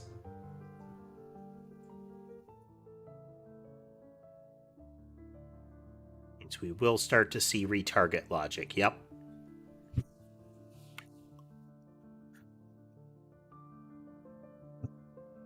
Ah, okay. So kind of tuxedo, Alex?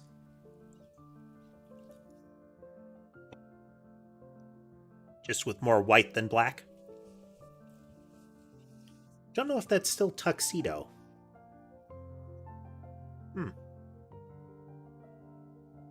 I don't know what the limit on that coloration scheme is.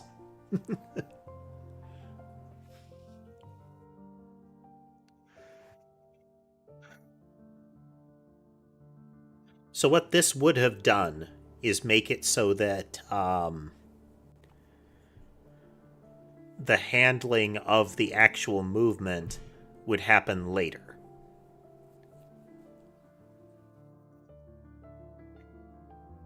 Which would kind of desync that ultimate movement logic, but I think we might have further issues here.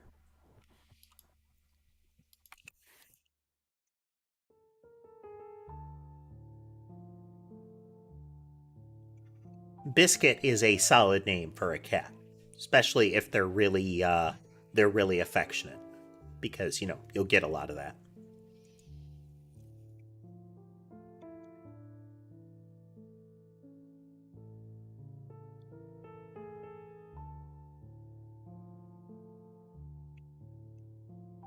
What if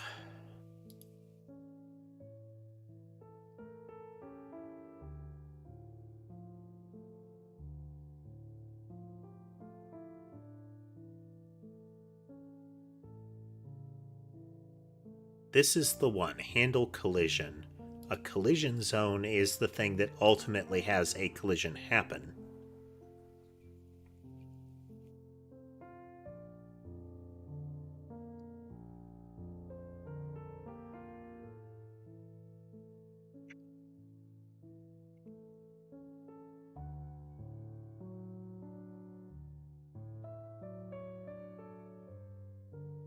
Well, one of the cats got startled.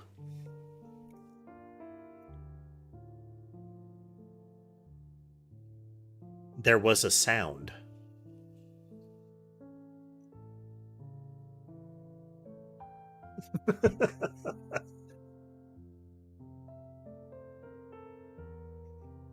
Sammy has noticed, but she's not interested enough to move. Hello there, Isaac. All deferred.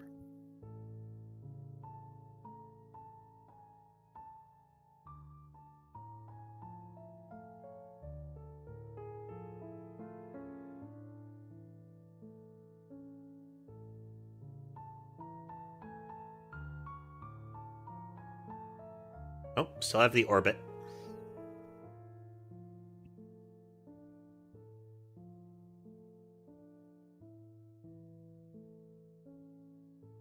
I mean, we might ultimately still need to do what I tested there, but they're retargeting, and that's...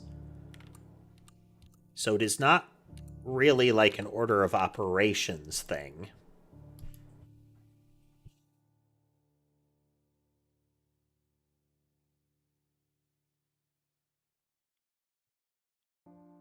Well, at the moment, it's not. It's that the targeter does not have an entity that is alive.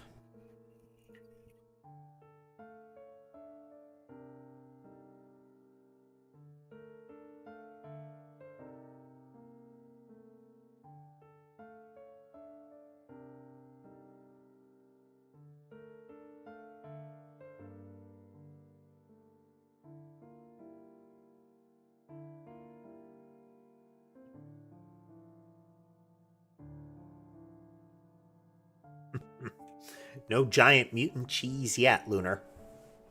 We're still trying to track down the tracking bug. Okay, so we know that as far as the targeter is concerned, the entity that we're supposed to be tracking has been is removed. It has been released, but the targeter still has it.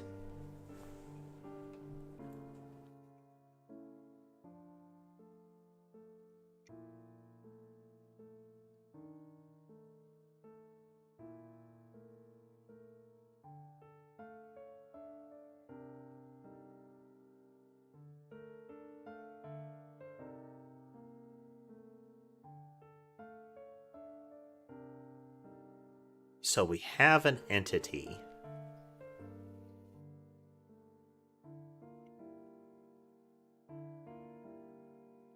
We're just going to put that in there real quickly to see if we get a removal of part of the aberration here.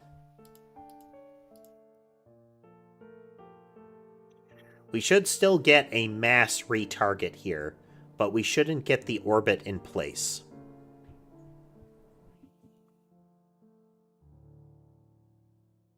Okay. So they hit, they converge, they pass through each other, they're continuing the same direction. This confirms that the entity that they were targeting, and that they still have, is flagged as is not alive. But as soon as that happens, we should be emitting the remove me signal.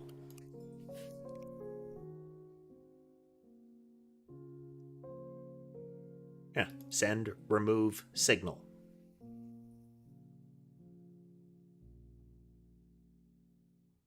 This should happen, which we should then subsequently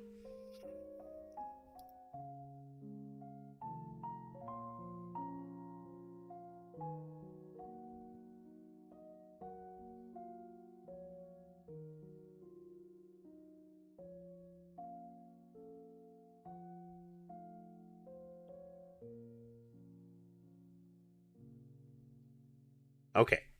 We have send remove signal here. We're going to go into our tracking targeter and we're going to look at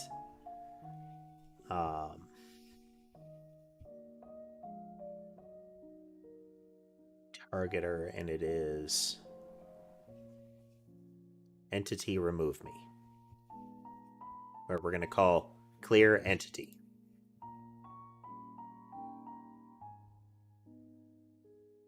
Okay, that was at least a couple of frames before this happened.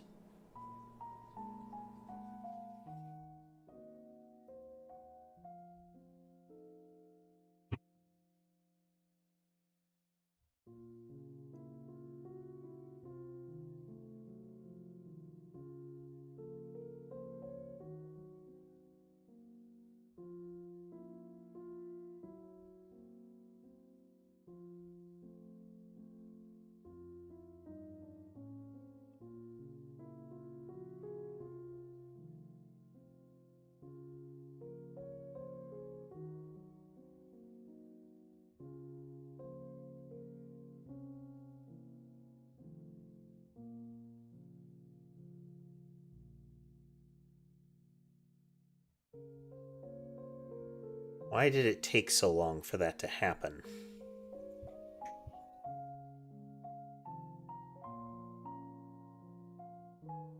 We need to update this syntax anyhow.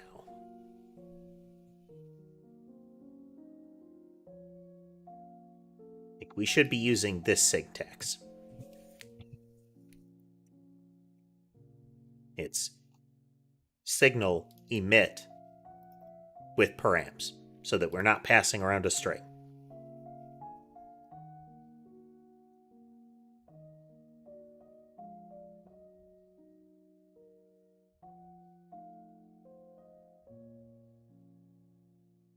That entity, we release that entity.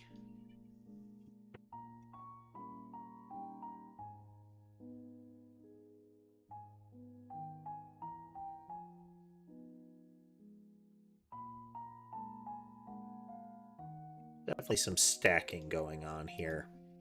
We shouldn't call remove on it. We erase it from the collection and then we release it from the pool. We release it from the pool, it will remove.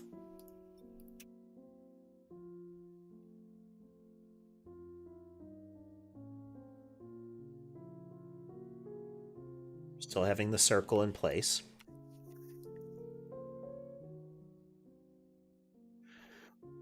So our whole task had found the name for this model, but this pooling model that we have here, there's some weaknesses in it, and I'm trying to narrow those down. I don't want anything else calling remove if we can avoid it. We want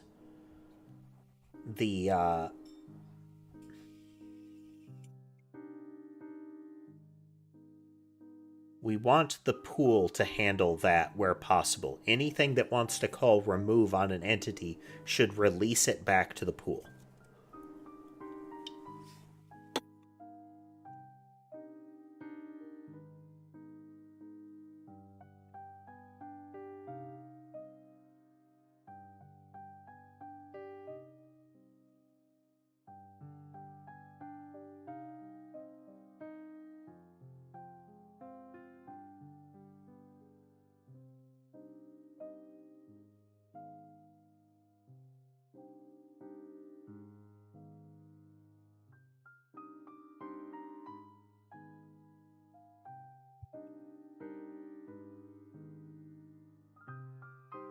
Initialized, we haven't lost target again.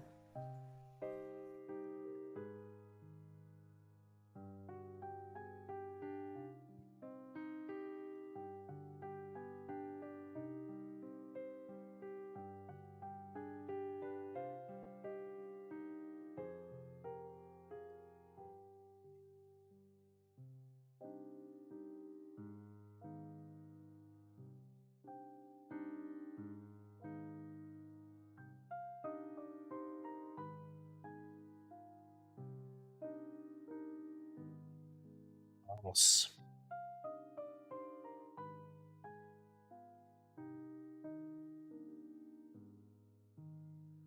Put this up in all the targeters, though won't really matter for the test.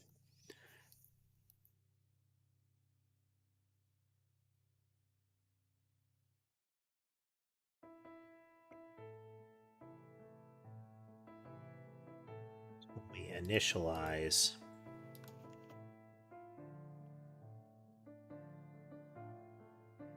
And if we call remove,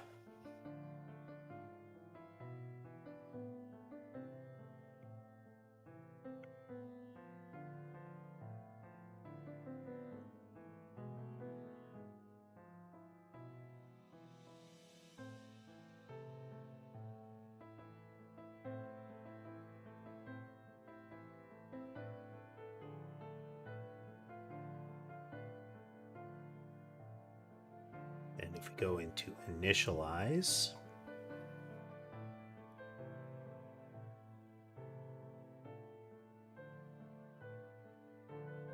remove called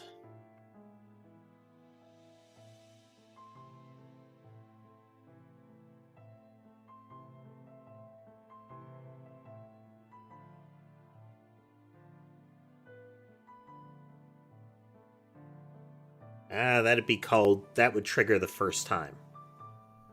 That won't really help.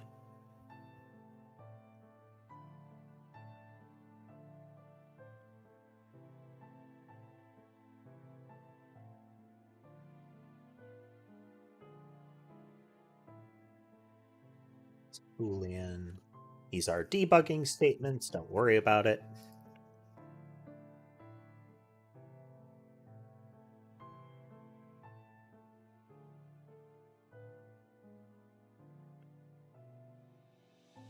Initialized once and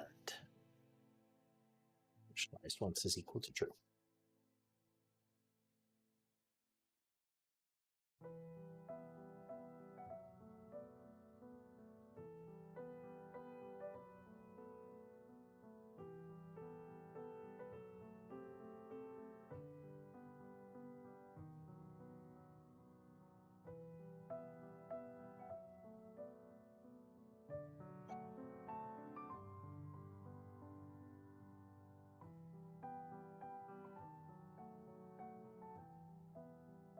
Okay, we're getting a whole bunch of trackers that are being reinitialized, but remove never got called on them.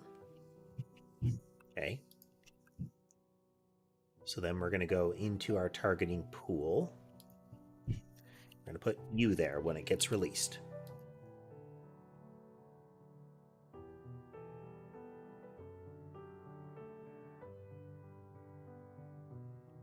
We should start getting some actual errors in the debugger. Yep, there they go.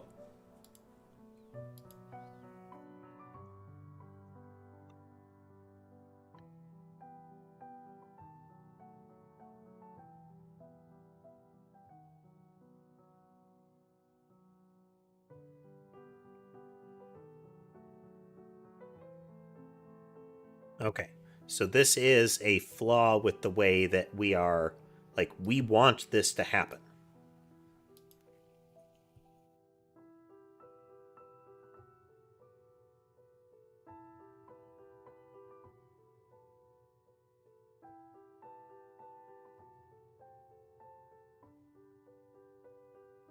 The entity is still not being removed.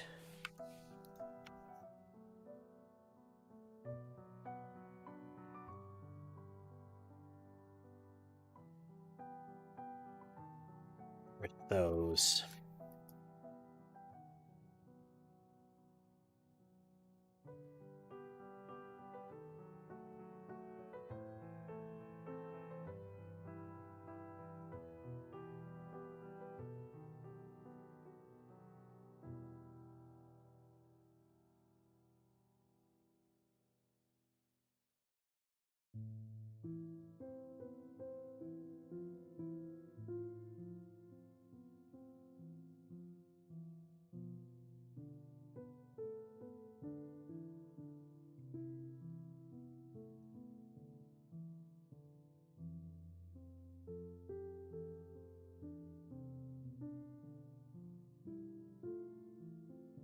We don't want to receive signals from that entity anymore. Let's add some different debug here.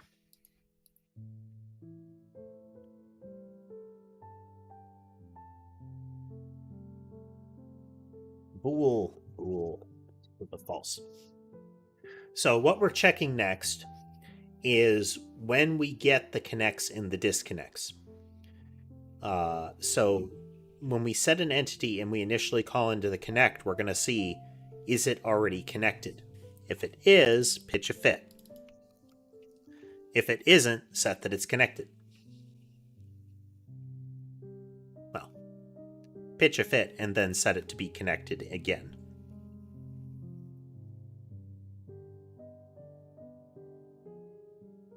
So in this disconnect,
Okay. So what we're checking with this is if we disconnect it, we are going to check and see if we are not already connected, then we're going to call this out. And in the same way, when we're connecting, if we're already connected, we'll call this out.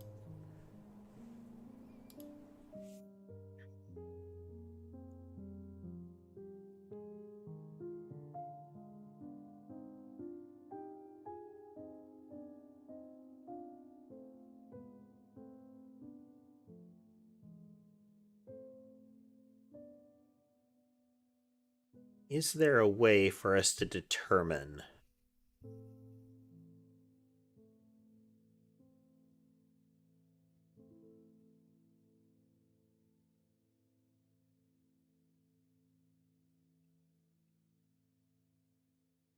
Is this causing an error state?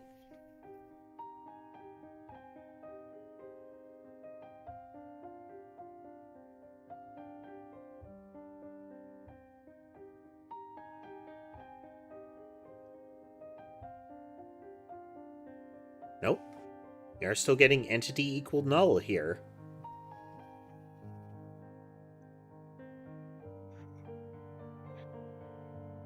It's the objects that are not getting that.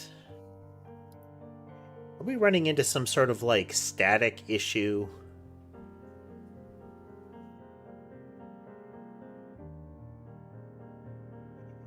Like, are all of them being disconnected at once?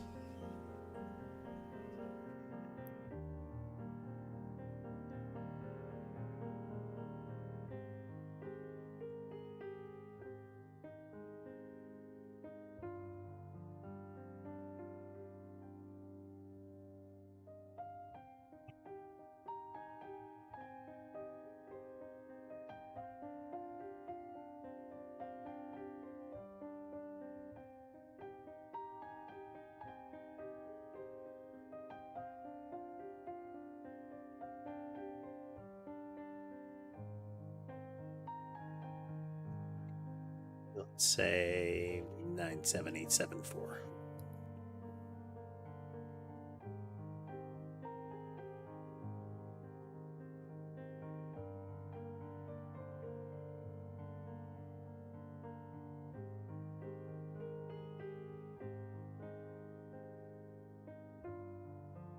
Three 7783 2 1 2. Okay, this remove is not being called enough times.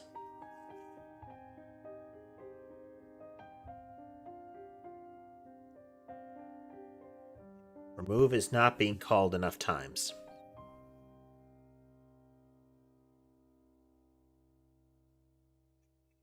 Because we were, like, per collision with 27 entities or so, we were only getting 2 calls to that remove me. So here's 3 of them at a time.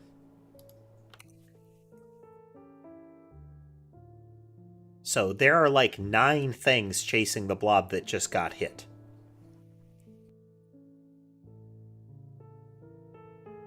Oh, thank you for the gift memberships, Emmanuel. Looks like many people have gotten some gift memberships. I'm not seeing folks that are immediately present. But regardless, thank you very much, Emmanuel. If you did receive a gift membership and you're watching silently, remember to thank Emmanuel.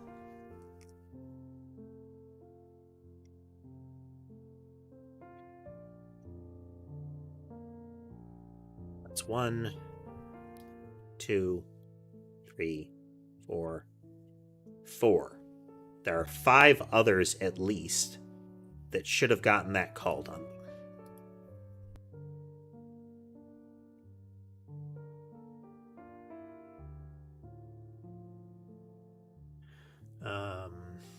Where's our spawner?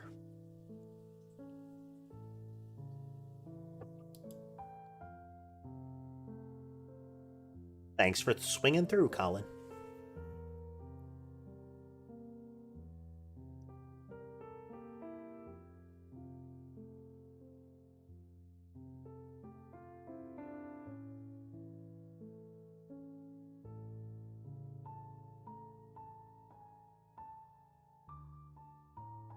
there's a point at which we start creating clones of the entity.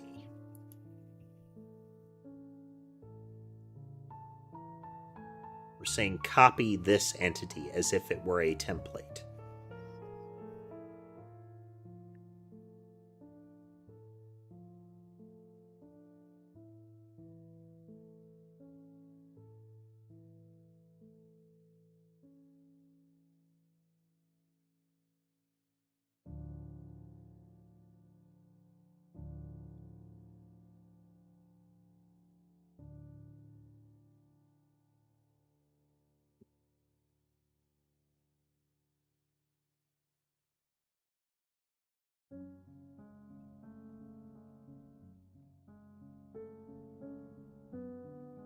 We're going to apply template values, or we're going to clone.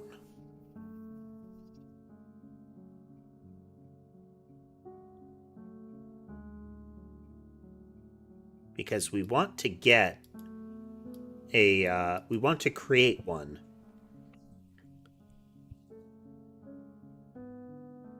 properly. Like, we want to reuse one if possible.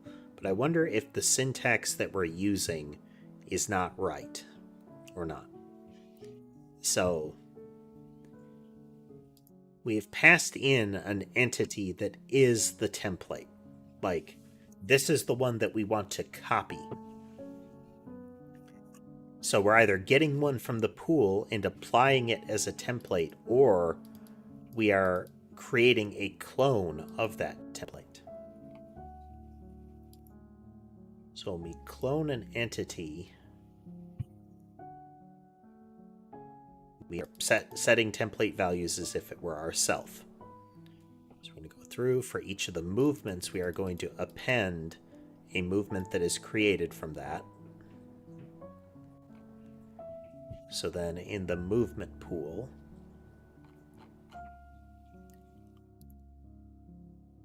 we're going to go in and we're going to trigger create with a template. And we're either going to apply template or we're going to clone. So then in a movement object,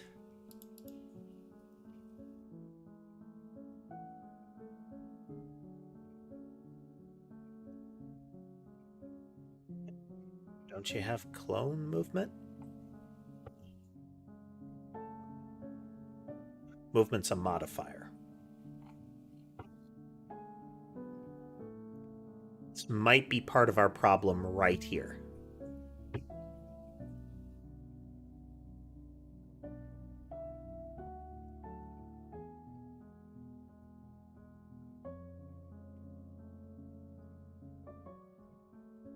So apply template using itself.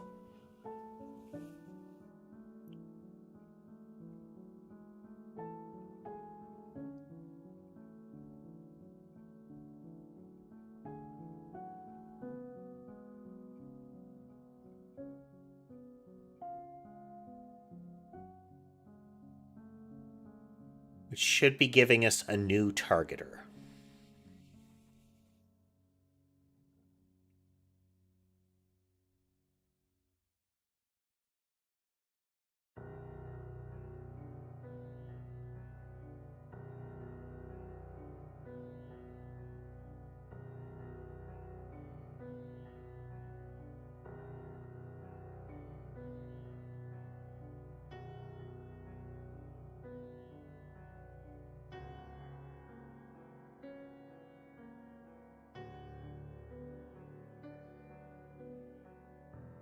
Yeah.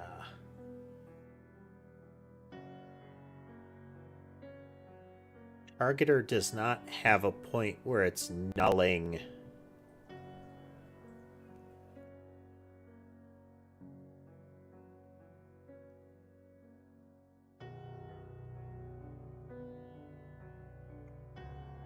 If entity and debug.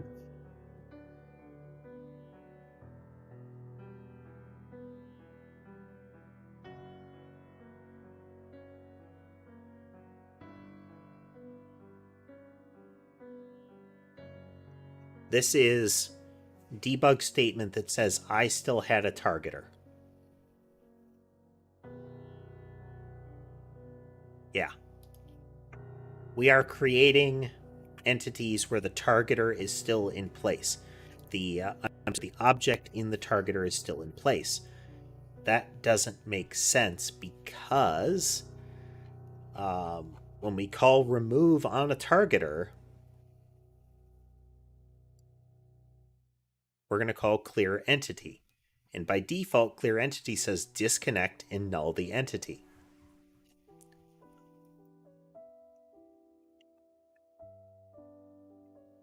If entity.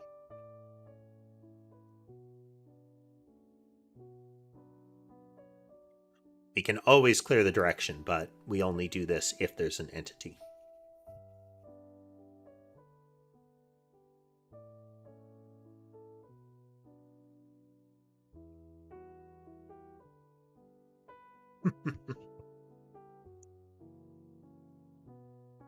And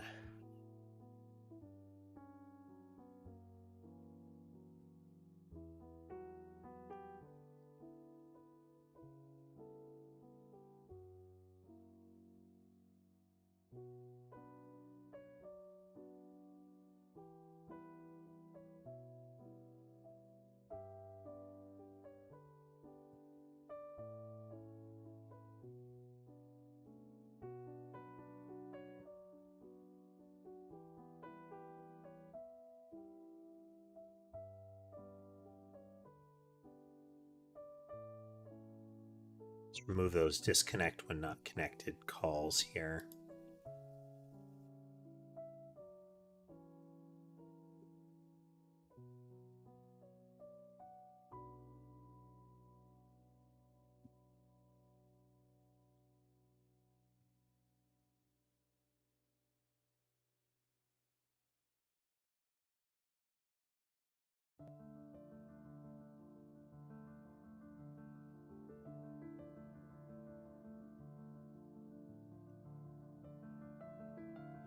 So we are not getting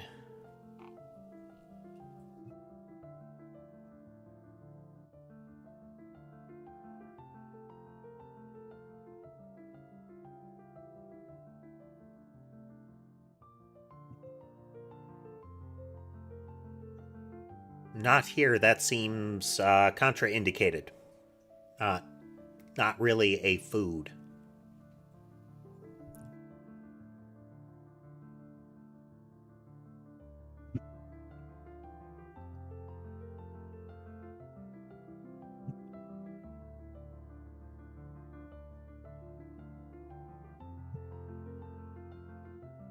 Where did I put that?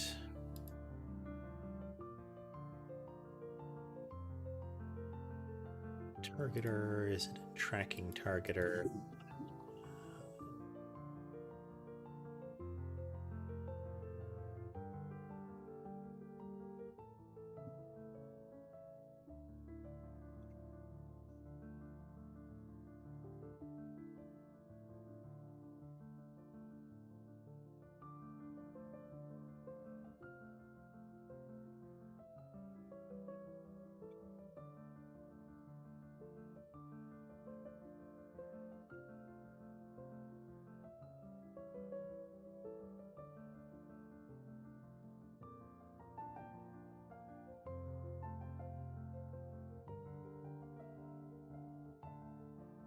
I remember where I put that debug statement.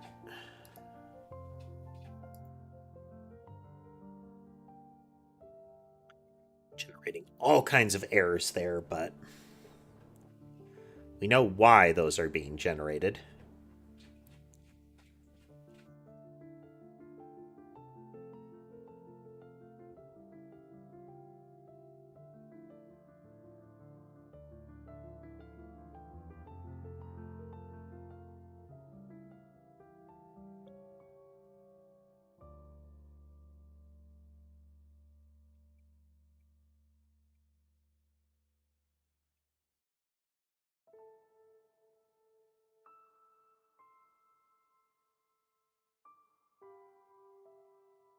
I just accidentally remove it.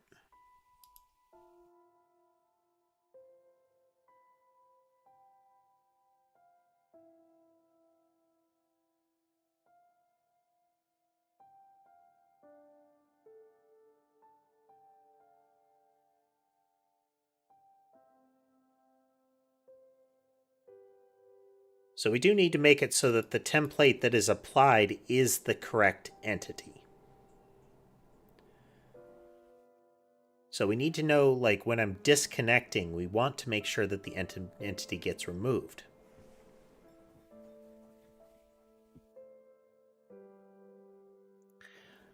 You saw a Cybertruck not here. Was it discolored and or rusted? Or had they, like, clearly painted it?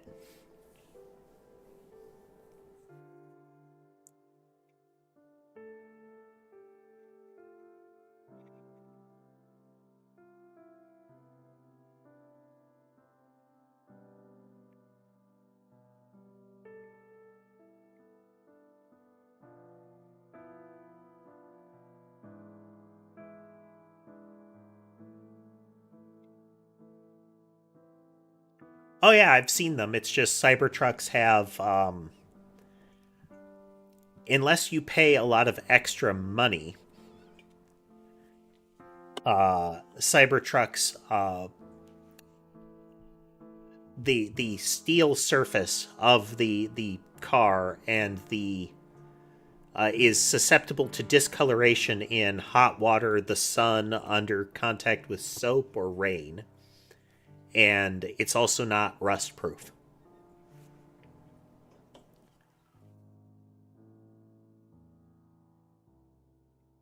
So they are very prone to looking bad if they're out in the open,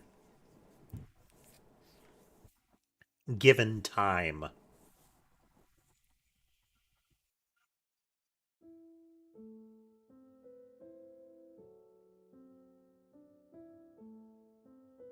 In the pool that I put that?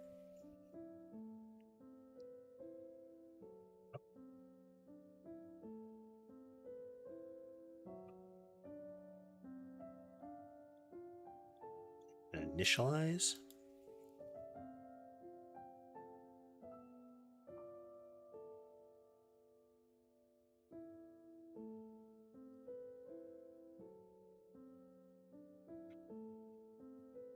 I had a debug statement that I've lost track of now. And sadly, there doesn't seem to be a global search in text files inside of the Godot engine, so.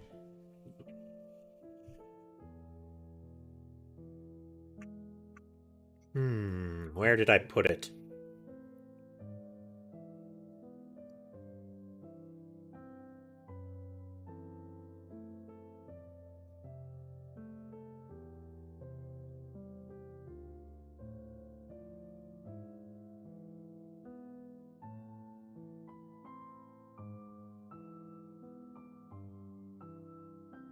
We're going to clone it, or we're going to apply the template to it. And cloning it is the same thing as applying a template under most circumstances.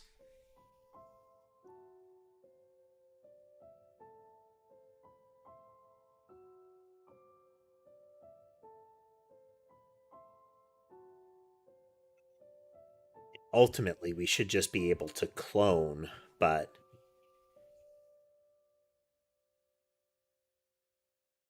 I definitely get that feeling on the reg there. You get.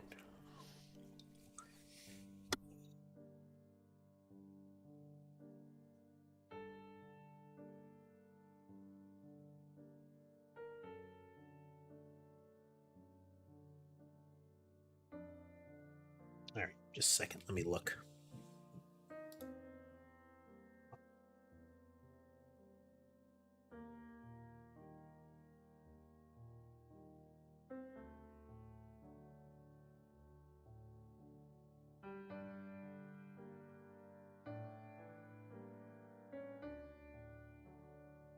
All right, I removed the debug statement. That's why.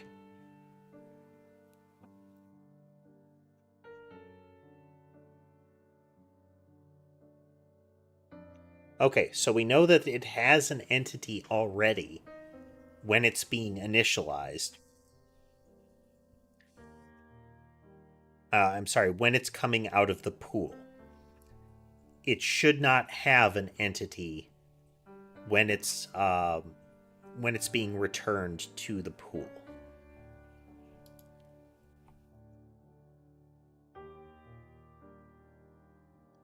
The fact that this is getting called,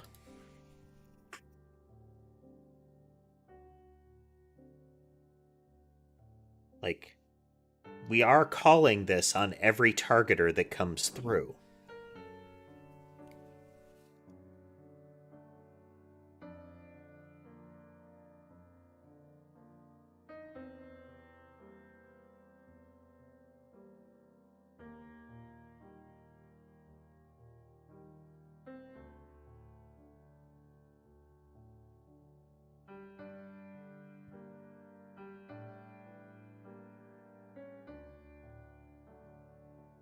Bunch of them.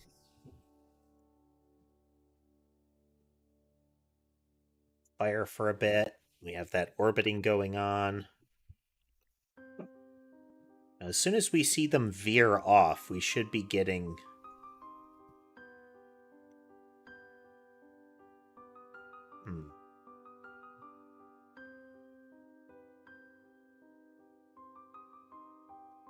Right there. We did have... Okay, so it's not here. These are actually being removed. This implies to me that we've got... We have a place where the targeter isn't being released. And hey there, Blood Mage.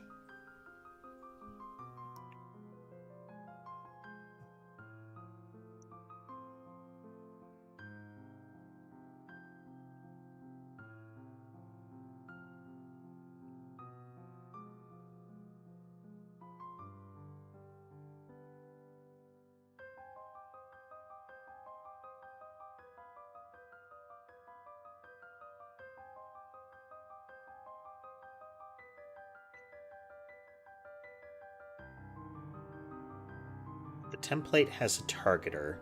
Then we are going to create a targeter from that one. And we are applying the template with movement. And the same thing is when we clone. Is that we apply the template to ourselves, yes. Game's coming along pretty well, Blood Mage. I don't know if you saw the last time you were watching, but we do have the sort of modular inventory system functioning. So in real time, we can mess with the structure of it manually. But what we're running into right now is an issue with the way that the projectiles track. Is the way that those turned back and looped in on themselves and then they have veered off again, they're not supposed to retarget. What's happening is that the entity that they are tracking is not being cleared out. And because it's not being cleared out, that entity gets reused and they resume tracking something else. So when they circle like that, they're circling the spot where their target was. But that shouldn't be possible.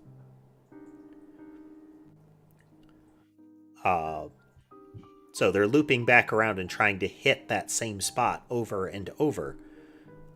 But as soon as that entity got removed, as soon as it got hit and went away, all of them should have just kept going. Because their target is not alive. This is weird. Okay. Step away, be right back, and then we will continue thinking.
Get settled back in here. Okay. And I don't know if you're still there, Sarah. I just stepped out, but welcome. Doing well. Thinking on this, it has to be in the cloning of the targeter. So we have an entity in a direction. We're applying the template. Right here. Here's our problem. We are not connecting to the event here.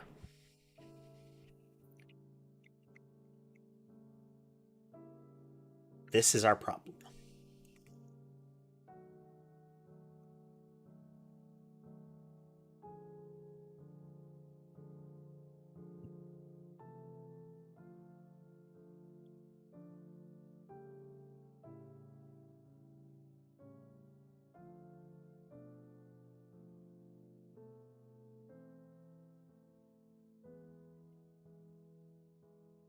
We are going to try. We're just going to brute force this for now.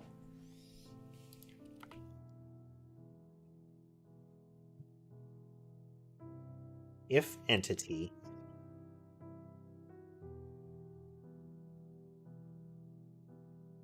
connect the entity, remove me.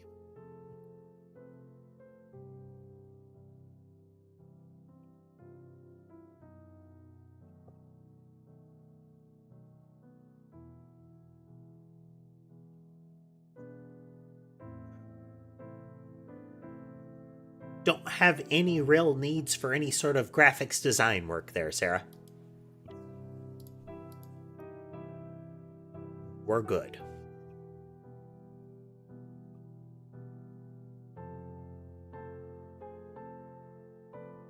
See that?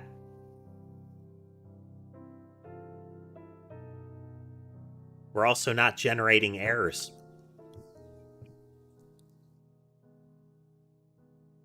Oh, yeah. Let's go. Oh, no, they're still retargeting. We still have problems.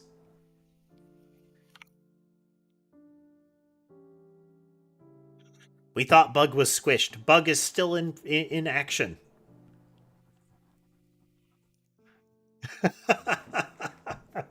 The bug lives.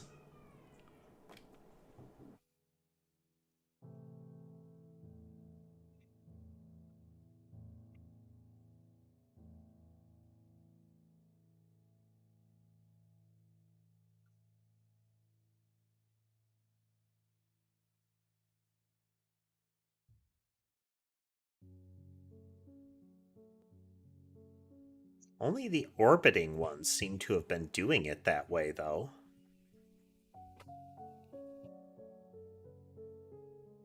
We can tell if these are doing it because they should never do anything but move in a converging cone. So these lost their target. They just go in a straight line. If they've got a target, they narrow in. But as soon as they lose their target, they keep going.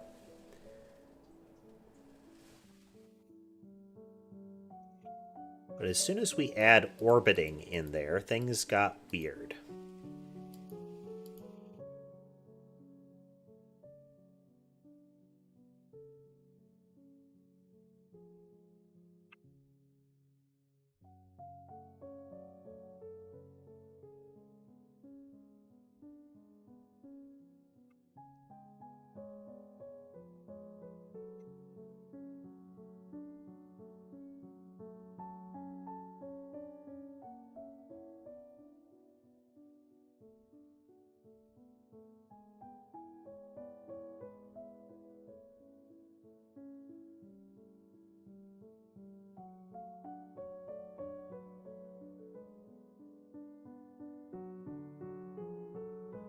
Get direction.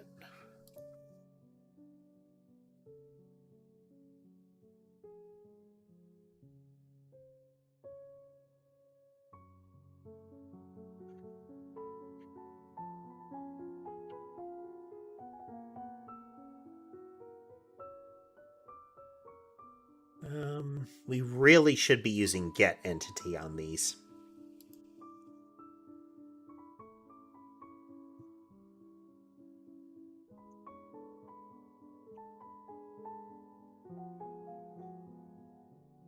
But we should be getting a null in this case.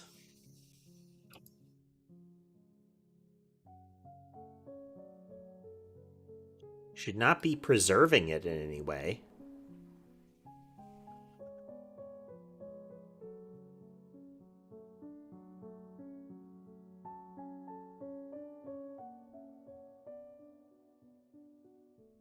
So why is this movement different? Move straight line.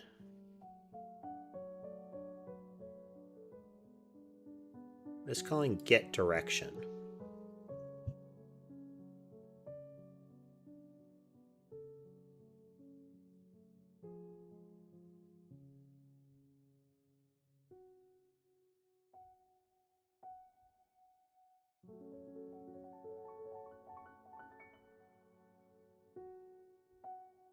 Entity is equal to targeter dot get entity.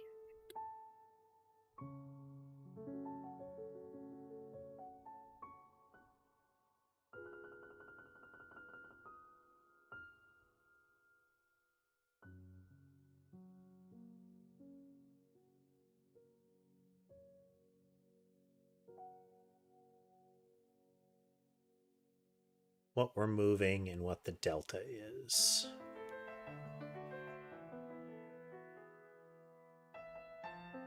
Entity to move and delta.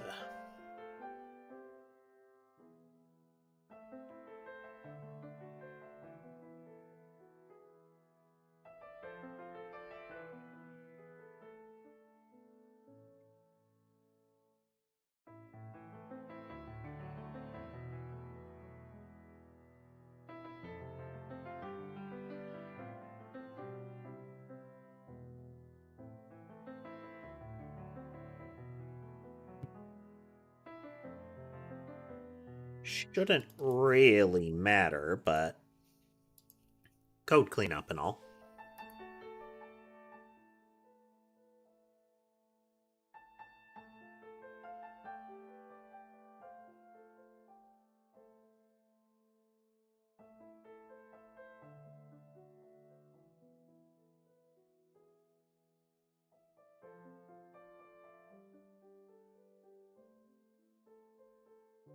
As soon as they have an entity to home in on, they are on it.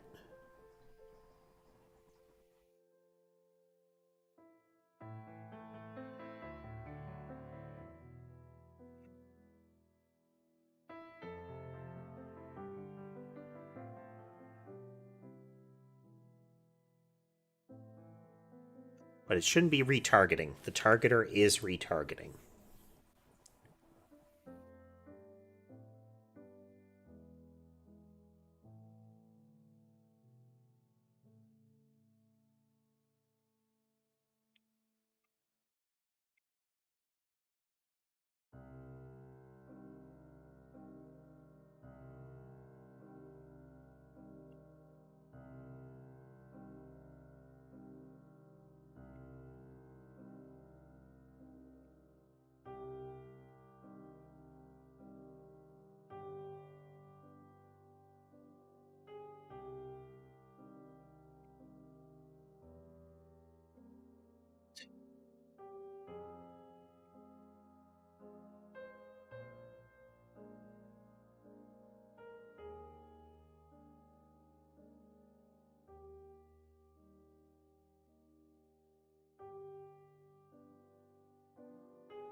Targeter entity.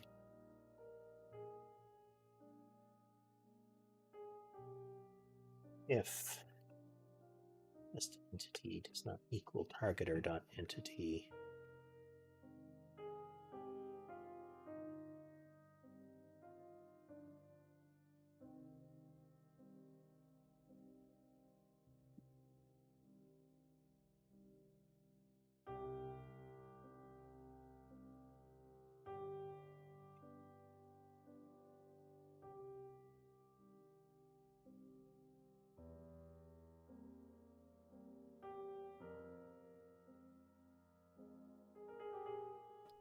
Okay. On a regular basis, this is causing a mismatch. Oh, no. It's going to cause a mismatch because we don't set it right up front.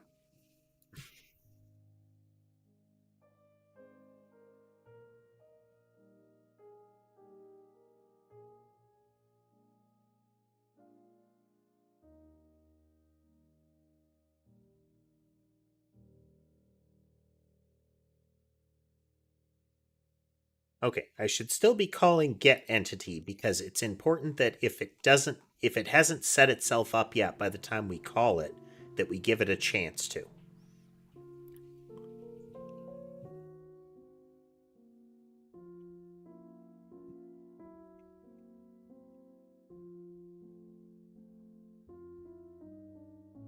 That's the need to set values portion here and get direction, that kind of thing.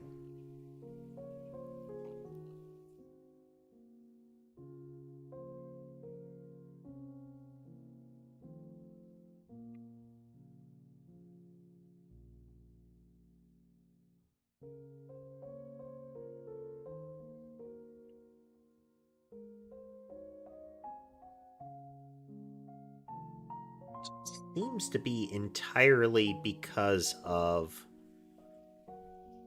spiral here.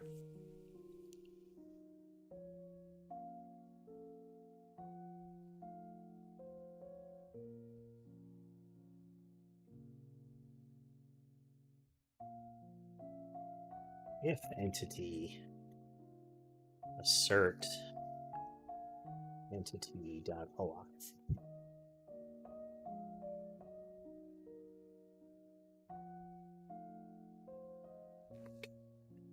Okay.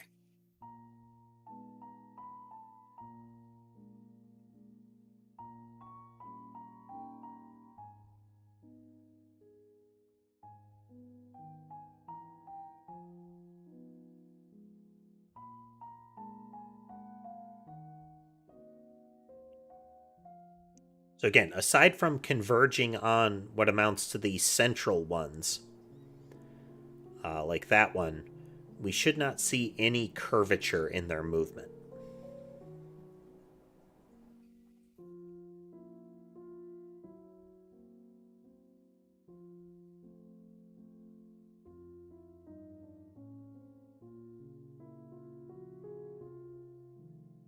Okay.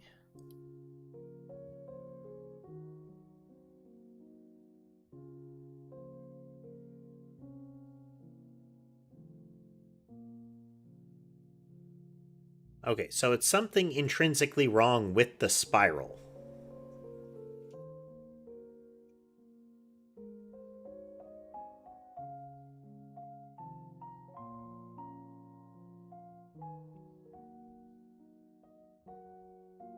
The spiral is also misbehaving functionally. I think there is something inside of the spiral that is our issue here. With the way that the spiral is behaving.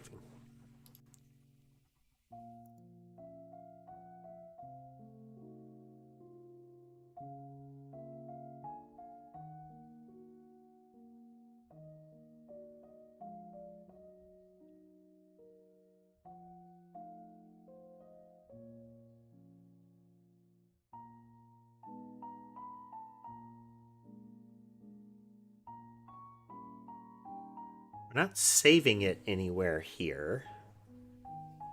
Is it somewhere in a movement object?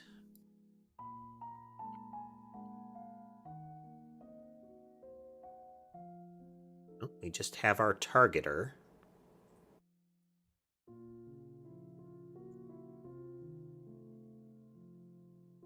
Pool.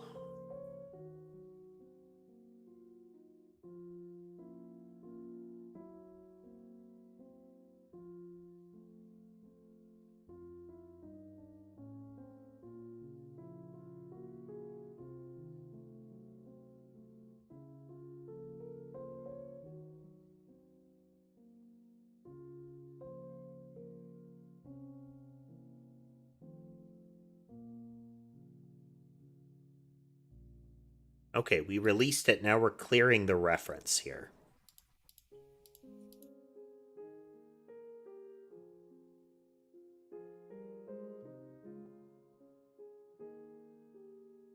Nope.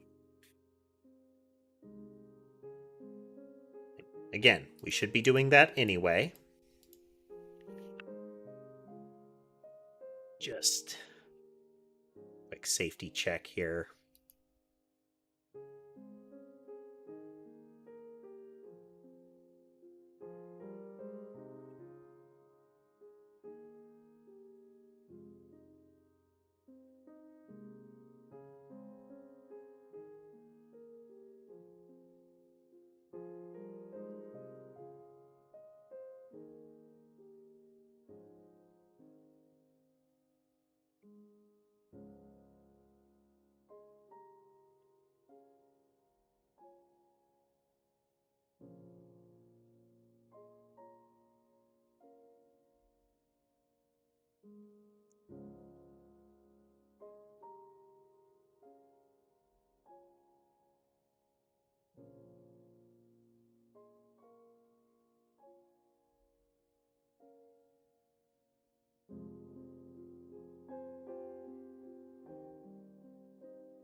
Check that in a moment. Yeah.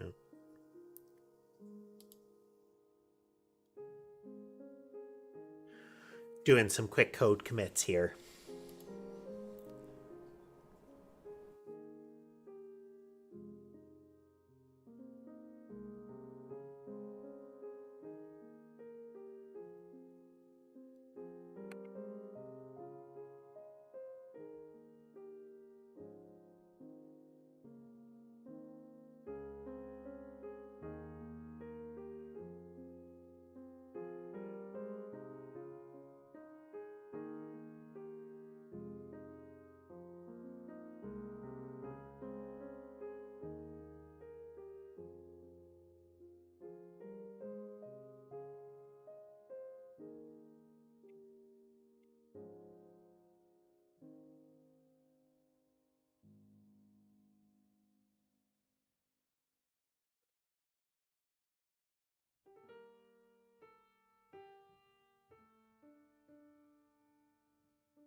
There. I just don't want to lose our progress here, so I'm making a series of individually justified commits so that I know these are the changes that I have made over time, kind of thing.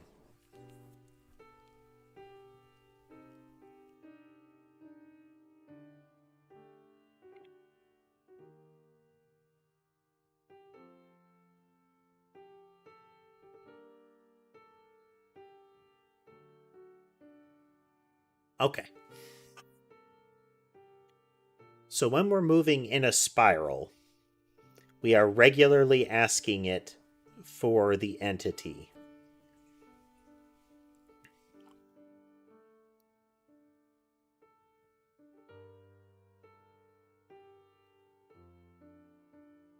And we weren't getting a mismatch.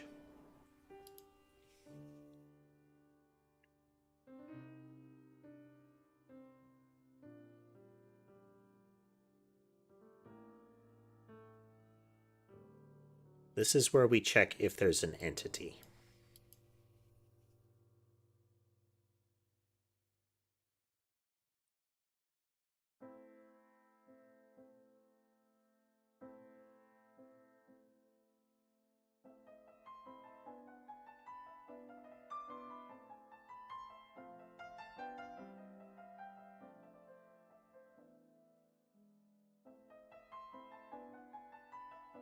The targeters are still preserving an entity that is getting reused, I think.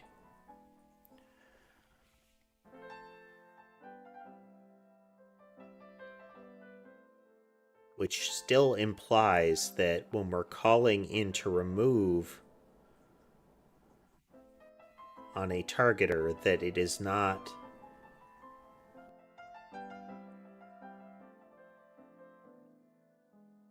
fully clearing things out.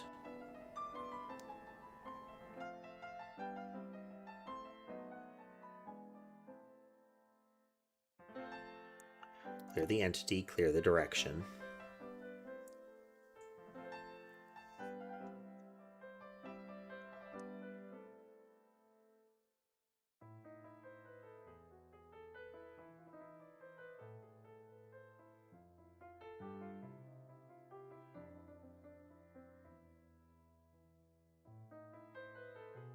If it has a targeter, we create one from the template's targeter. And when a targeter applies template, we will, if there is an entity, we copy it over.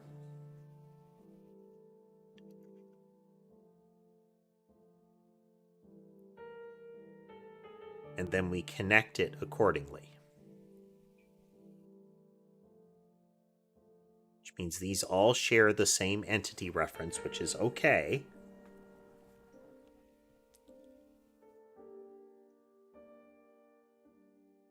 But either the targeter that they've got is being reused,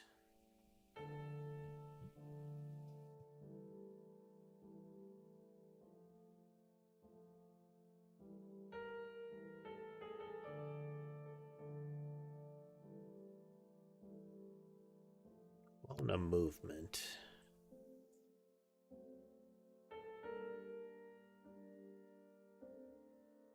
To a modifier. And we clone it. Hey, PSS. Let's see. We make a new version of it, and then we apply the template to it.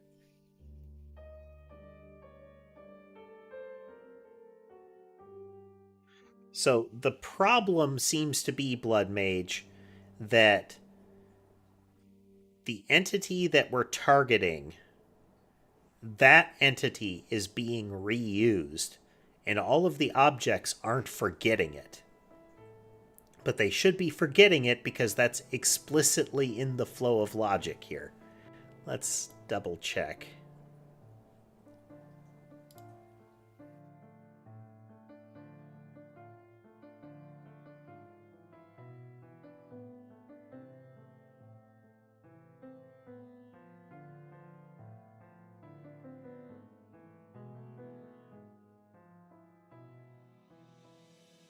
We go through. We've cleared the entity, or we're about to clear the entity.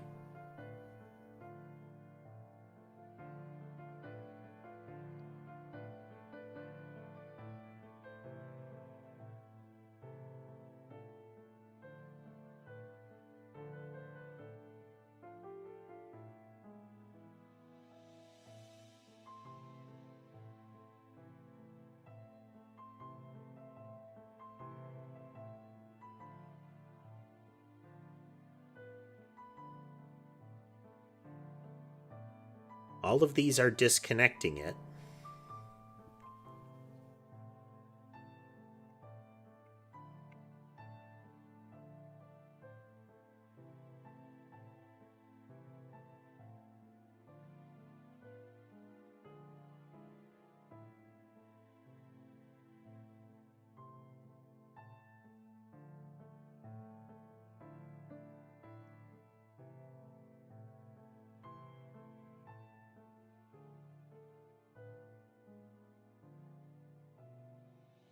Call entity remove, it calls clear entity. Clear entity will null the entity.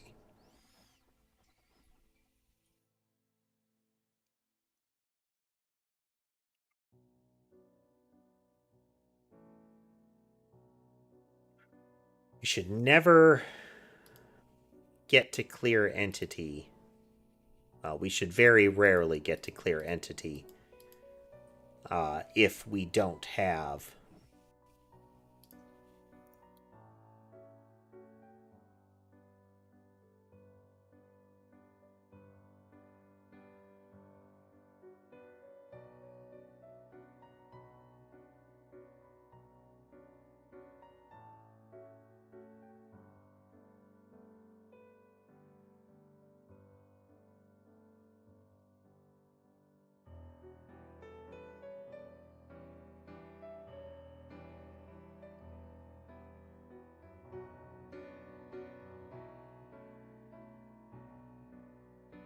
I'll remove on the targeter.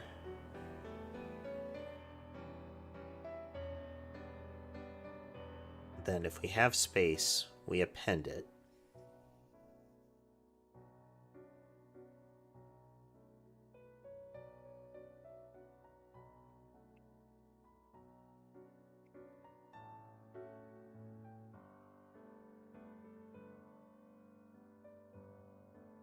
Just gonna check that real quick.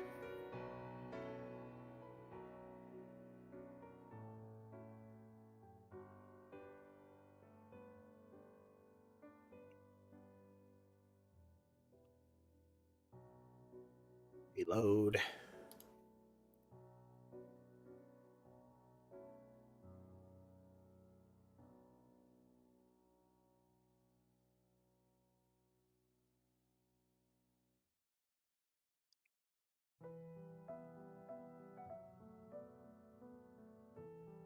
Only when they spiral that they're doing this.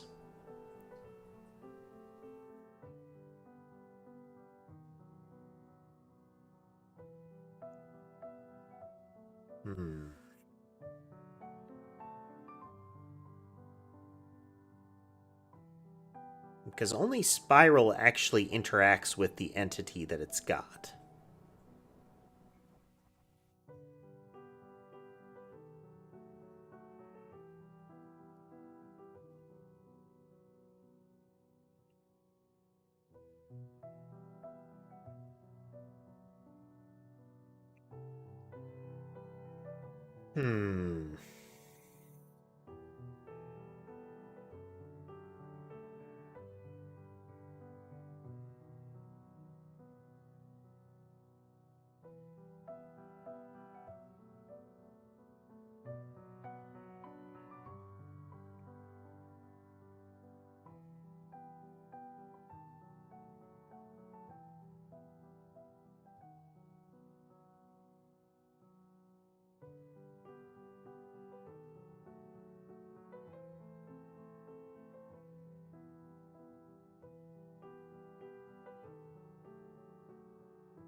So how is it getting a new...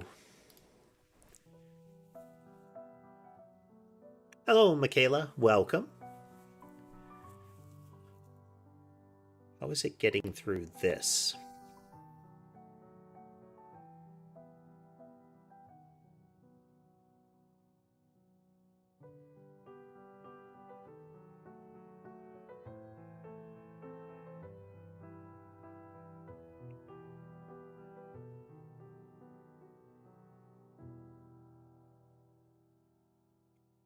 It would imply that there is another point at which we are applying a template.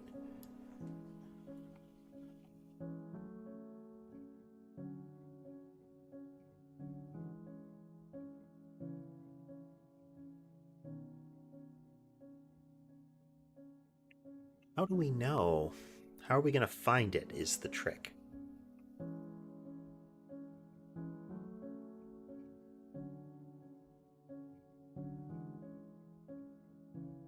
We are making a game, Michaela. We are actively coding at the moment. We are trying to solve a bug. We have a variable that is supposed to be cleared out, but it's getting set again. Or it's not getting cleared out, which is weird.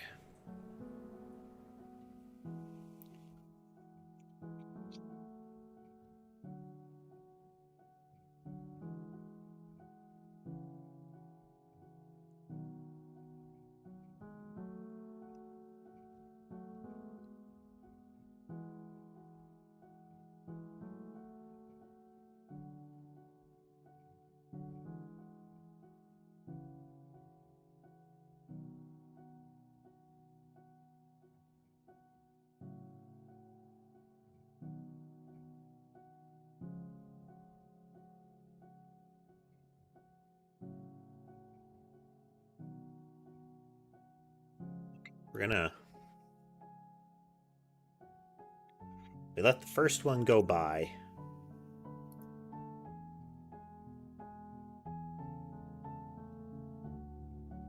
That cat's name is Sammy.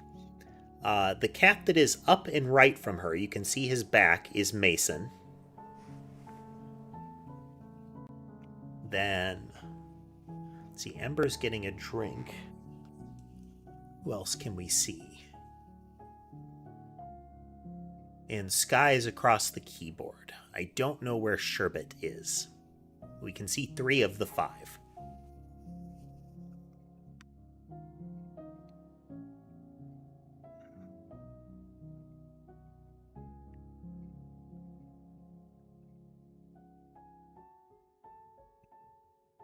We have no entity at this point.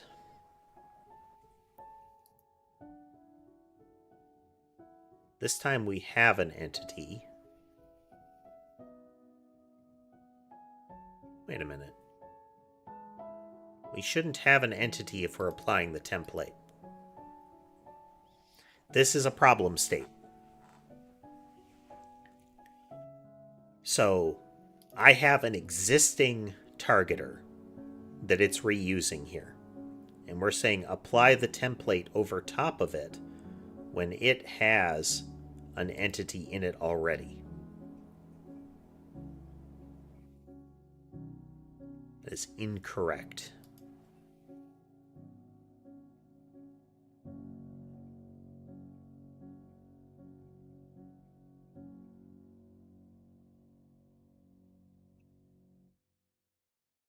Nice.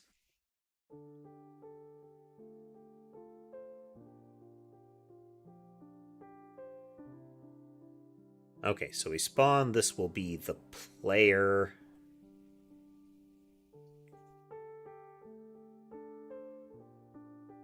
Get our entity template. That is the player. Next one we're going to have is a homing mouse.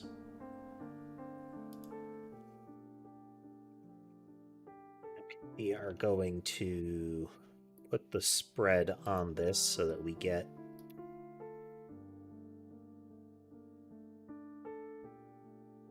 we have an entity to copy. That's what we want. Entity to copy should have a target.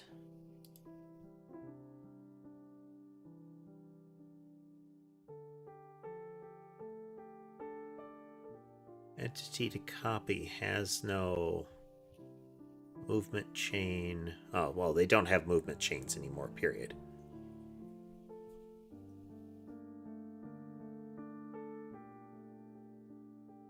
So it has a collection of one movement. It has that movement right there.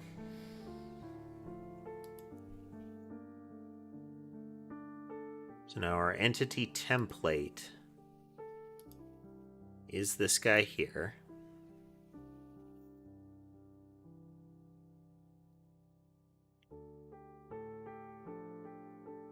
In our pool. We need a new one, so we're going to clone the template.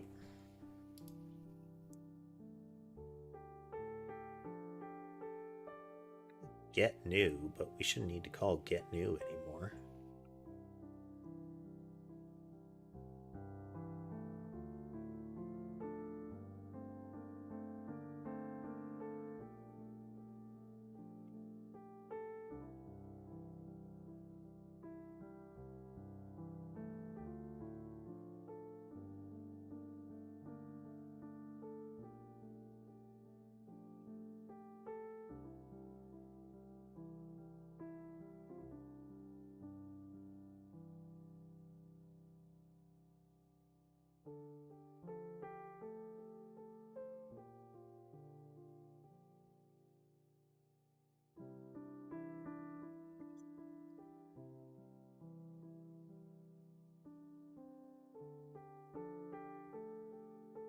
All new on clone and similar.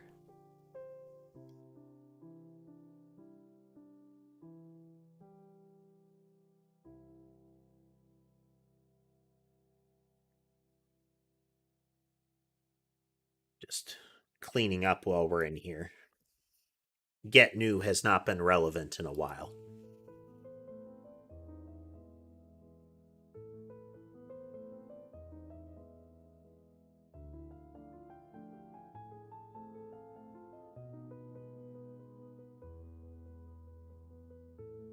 So now we're going to clone that template, which is just create a new entity and then set template values using our self as a template.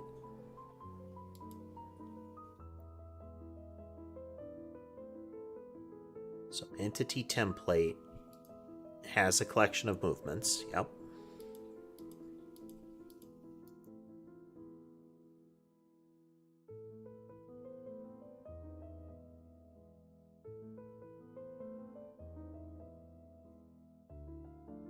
So we're checking our movements collection. And we're just cloning it.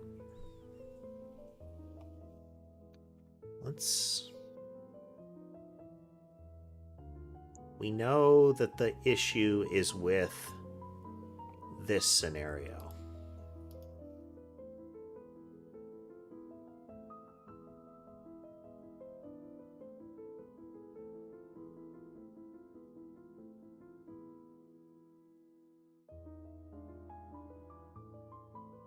Let's accelerate it there.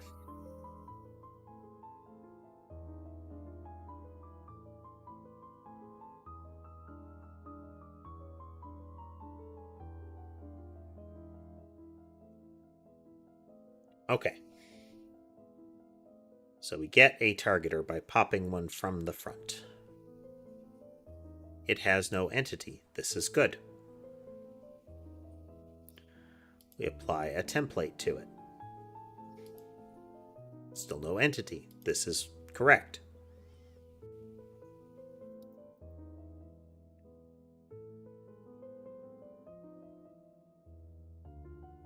Still correct.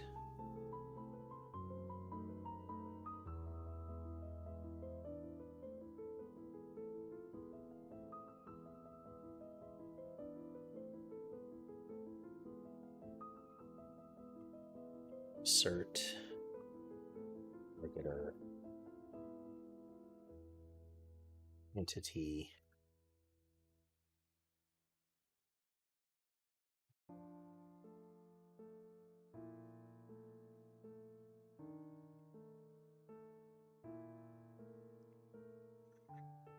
If it is in this pool, it should not have an entity.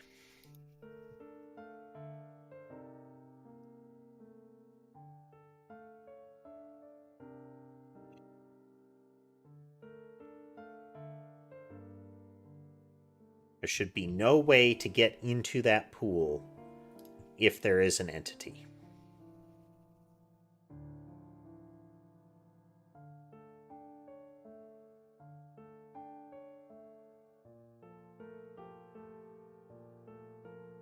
I think it's something to do with the spiral itself.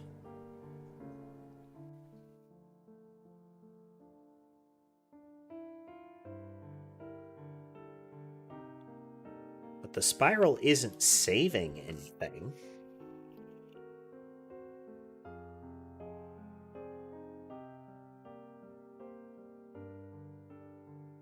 Those that haven't seen, we are working on ways to move projectiles around. The game system has the projectiles and the monsters very modular, with a core gameplay element being to change that around. So instead of just increasing the speed of the projectile, you would do that potentially by making the projectile move in a spiral, which a spiral is technically a spiral that rotates at a constant angle. The projectile moves at a increasing velocity because it moves around the expanding circle at the same Again, the angle around the circle changes at a steady pace, but the velocity of the object on the edge of the circle increases because the circle is bigger each time it moves.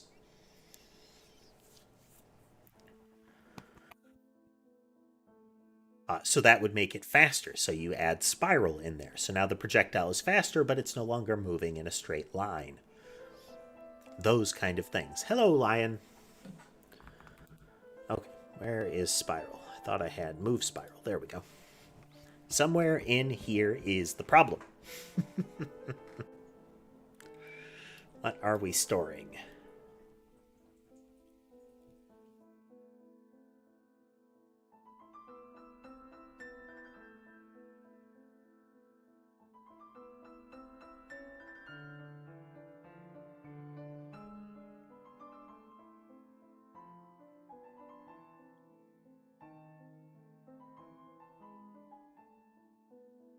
Well, that's unfortunate, lion. I hope recovery is swift.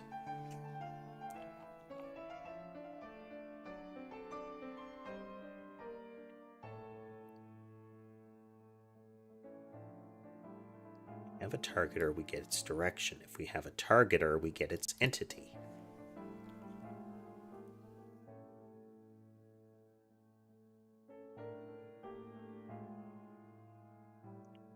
But we don't store this off anywhere.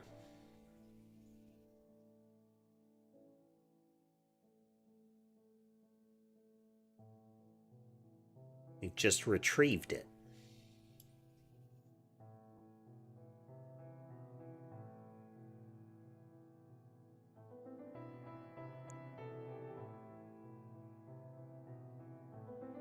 Entity before is an entity is equal to targeter dot entity. So targeter entity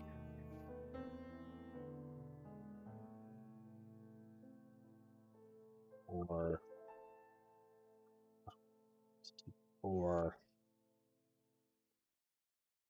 after targeter entity.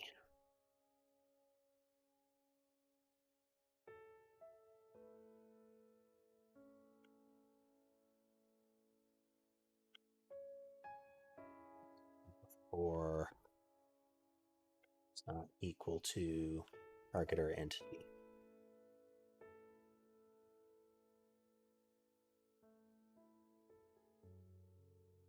Hello, Strawberry. I can't tell because your profile picture is small, but is that a reference to the confection or specifically to the 80s cartoon and associated toy line?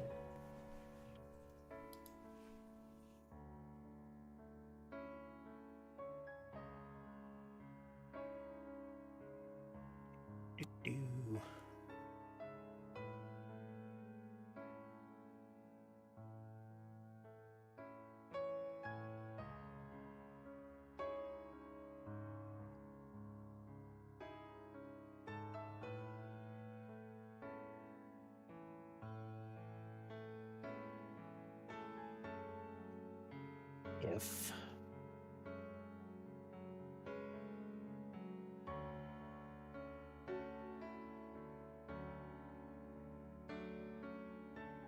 do the thing.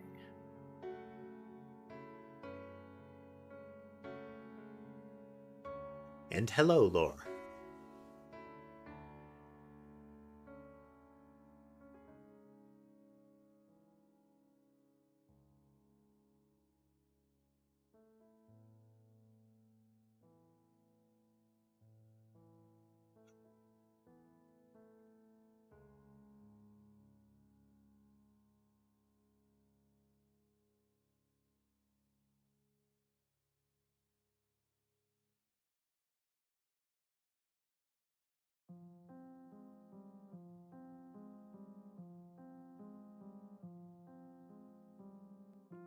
For me, Lion, it is 7:15.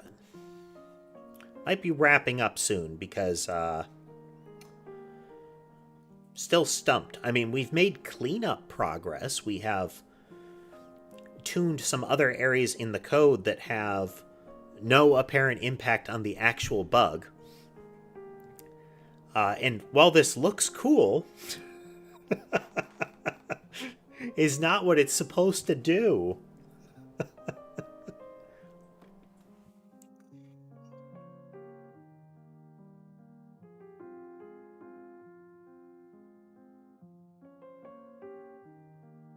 So the fact that they stop in orbit is... Here, let's do them one at a time. Let's let this mass die off here. They only live like 10 seconds each, so...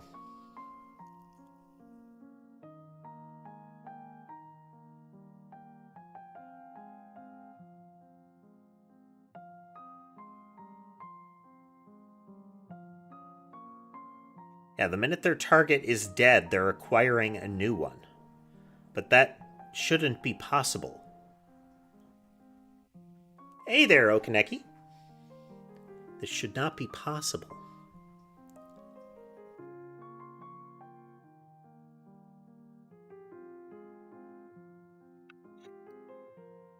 Okay. So we know this isn't changing.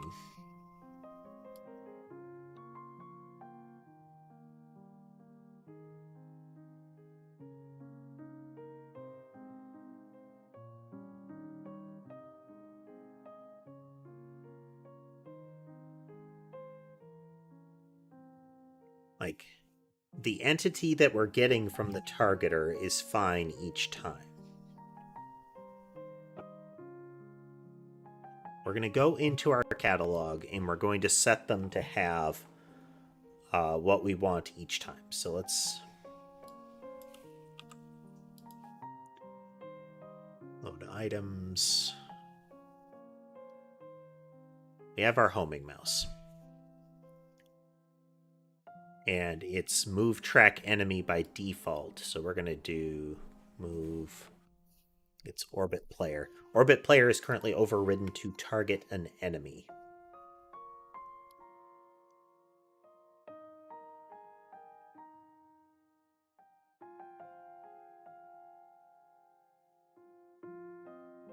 Positioner, burst 3.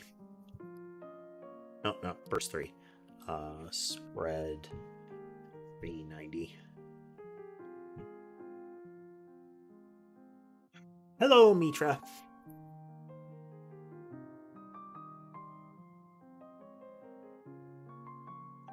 Okay.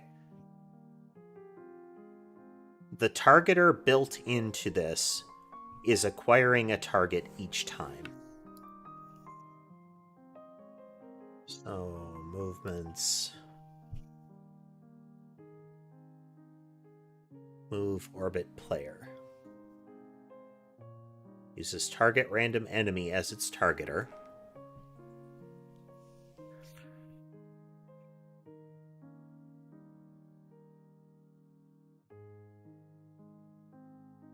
Target random enemy.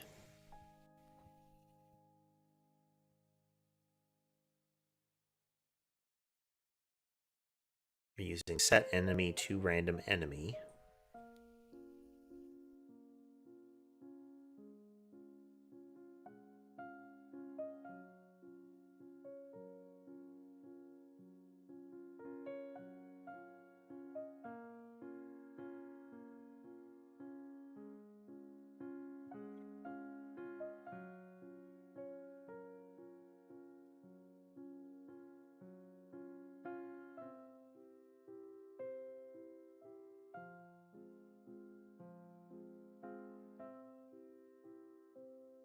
Oh, one can hope not tiny community forever, Lion.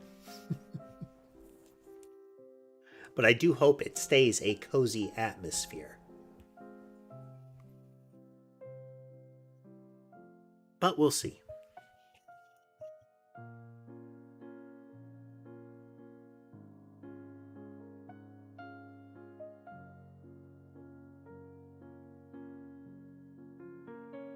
Okay, if it's not tracking,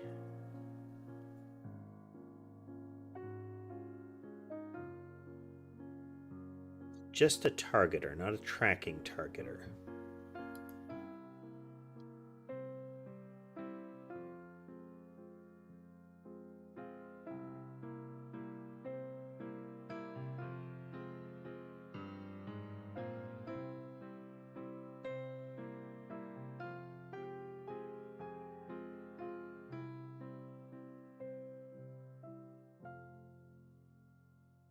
We need to update entity.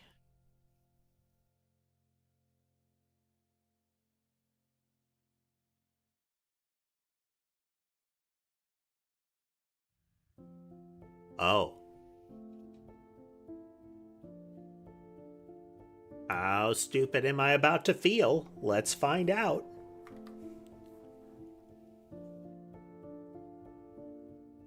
Load items. No. Load movement.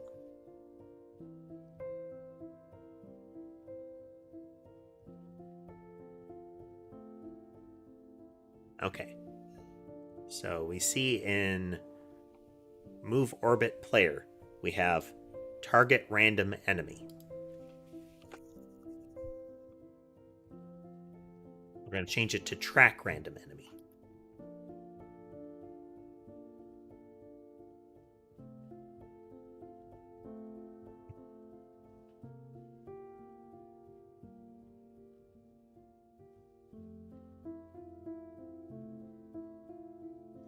Now there's some aberrant behavior going on here because of the track part.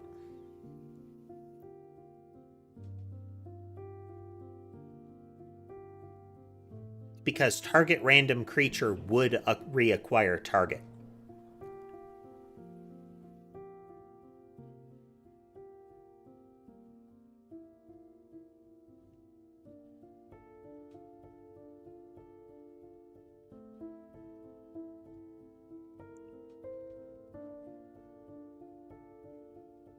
So the track still has a problem in that it will periodically change the facing of the it'll change the direction coming out, so you'll see them kind of lurch a little bit.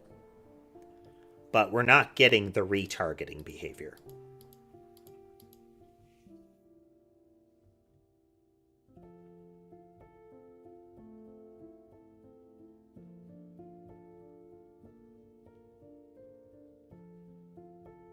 Hello, demon.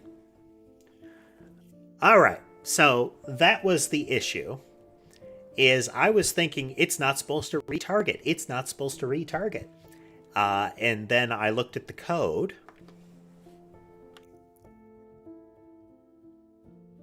And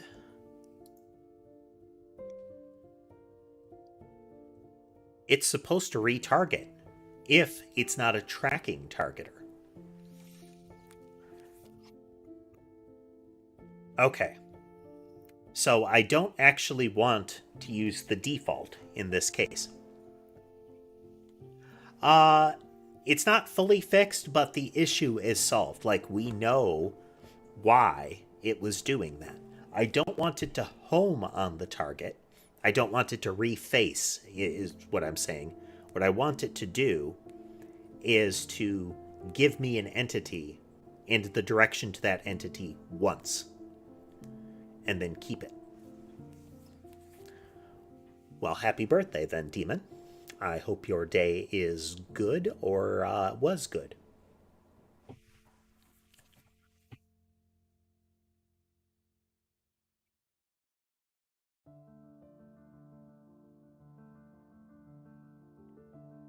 We are going to...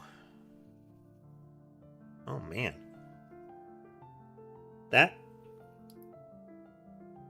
That really changes the paradigm. A lot.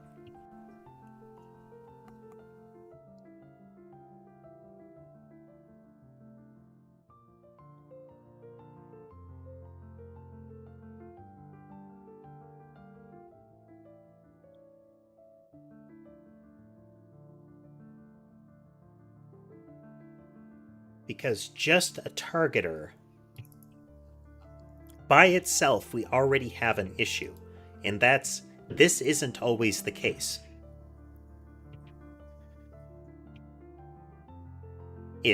There's going to be cases we've already set it before. We don't need to set it again.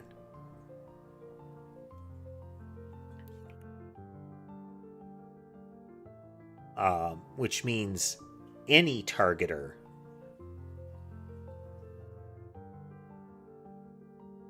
could be handled this way.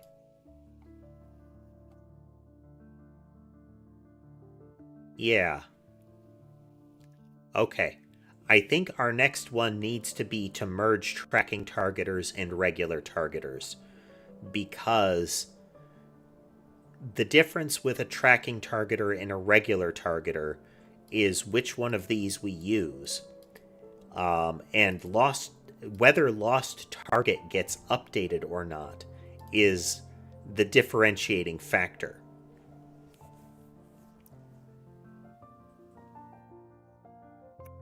I recall somebody of the name Shotgun 808012, yes.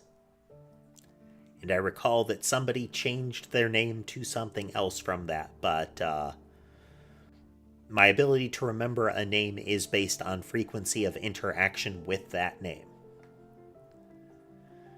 And hello, mate, and hello. Wow. Hello, Supersonic.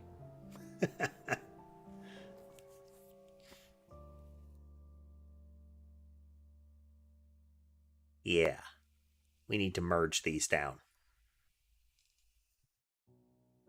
We need to merge these down.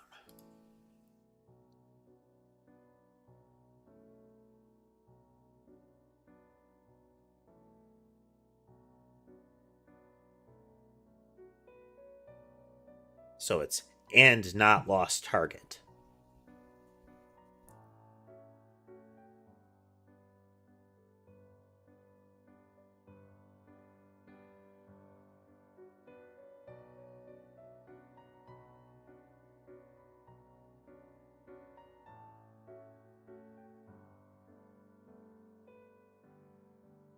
Supersonic, I would assume, and I feel like it's a relatively safe assumption, that anybody with the name Sonic in their handle, or a related Sonic the Hedgehog franchise character name, would be a fan character of some kind.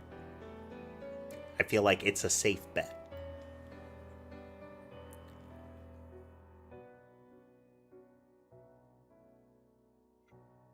Okay, so the distinguishing features of a tracker versus a non-tracker are the for one, these.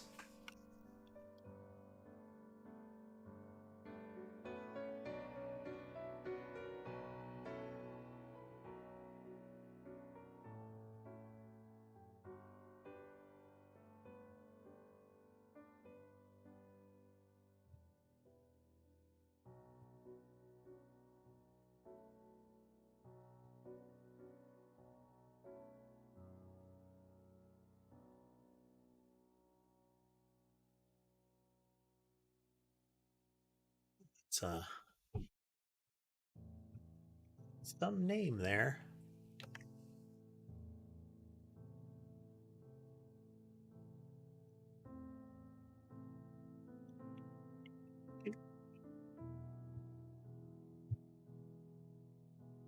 Huh.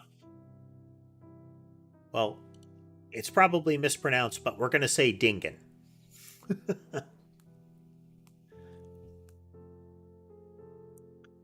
So, my understanding, Lion, is that that is some sort of meme that may or may not have juvenile joke connotations. If you'd care to explain it to alter my perception of that, feel free. But if my understanding of it is correct, you get one warning about using it.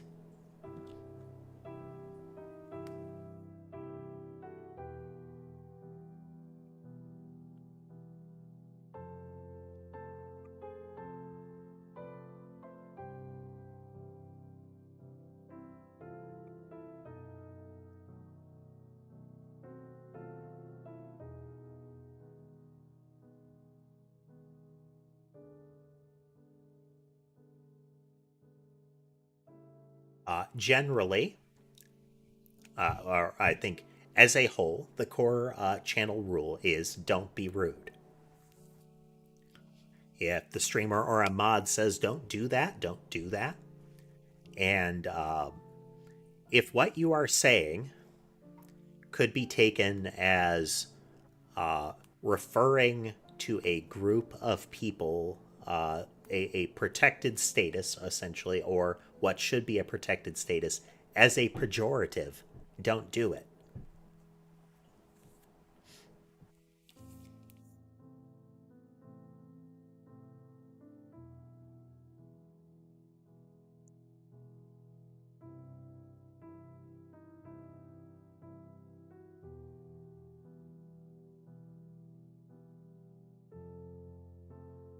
Okay. Targeter, and we have tracking targeter.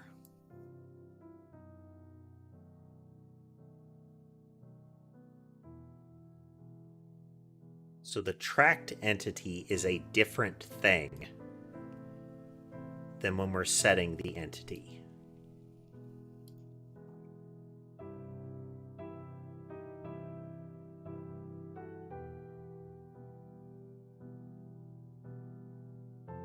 Why did we feel the need to do that?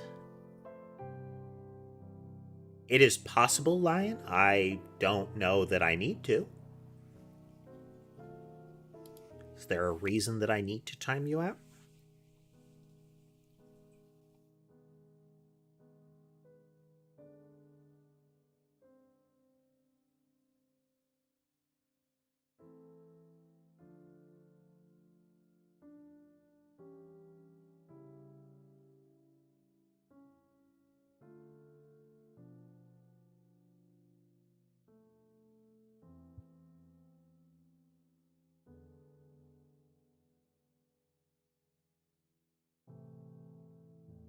Okay. Set entity default is... No, this is a little different because this is should we set the entity.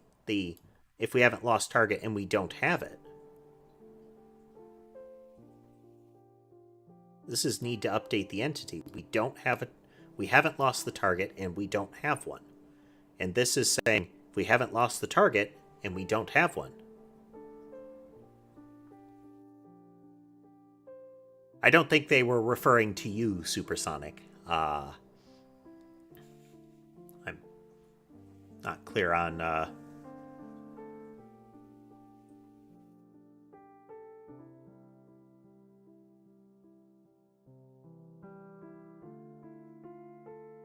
So, well, let me verify something because one of my... There, okay.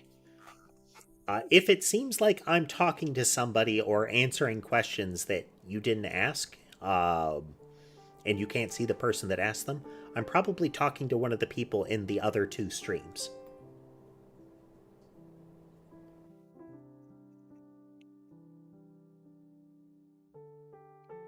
Okay.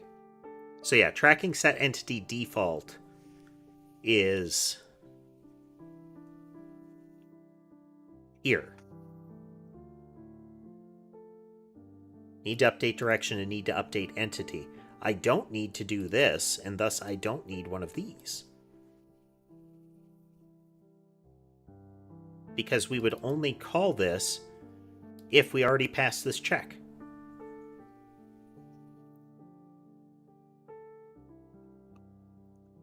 Yes. Okay. But we might still need to look at that. Okay, I think we need to think on this one a little bit more. We'll take that. We'll do a bit of that offline. I'm thinking I'm going to try streaming tomorrow as well. We'll see. I'll put up the next stream before the next one would happen. It will either be scheduled for Friday or it will be scheduled for tomorrow. We'll see. But I want to I want to thank everybody for coming to join us today. I hope you had a good time. We did get to solve one of the bugs, and now we're looking at the correct way to resolve it as far as the code infrastructure of the targeters. One of the things that we're seeing is we might be able to flatten the two classes that we have. And that'd be great. But we'll get there probably next time. Not sure whether next time will be tomorrow or Friday. If it's tomorrow, then it will be an experiment at expanding our schedule. All right, well, if you like what you saw and would like to see more, remember to like, follow, subscribe. I do post my streams in advance, at least a day in advance, so that you can see what's coming up. I can't guarantee that something won't happen, but I try to keep to the schedule that I list. With all that said, I do hope you have a good rest of your day, and have a good evening.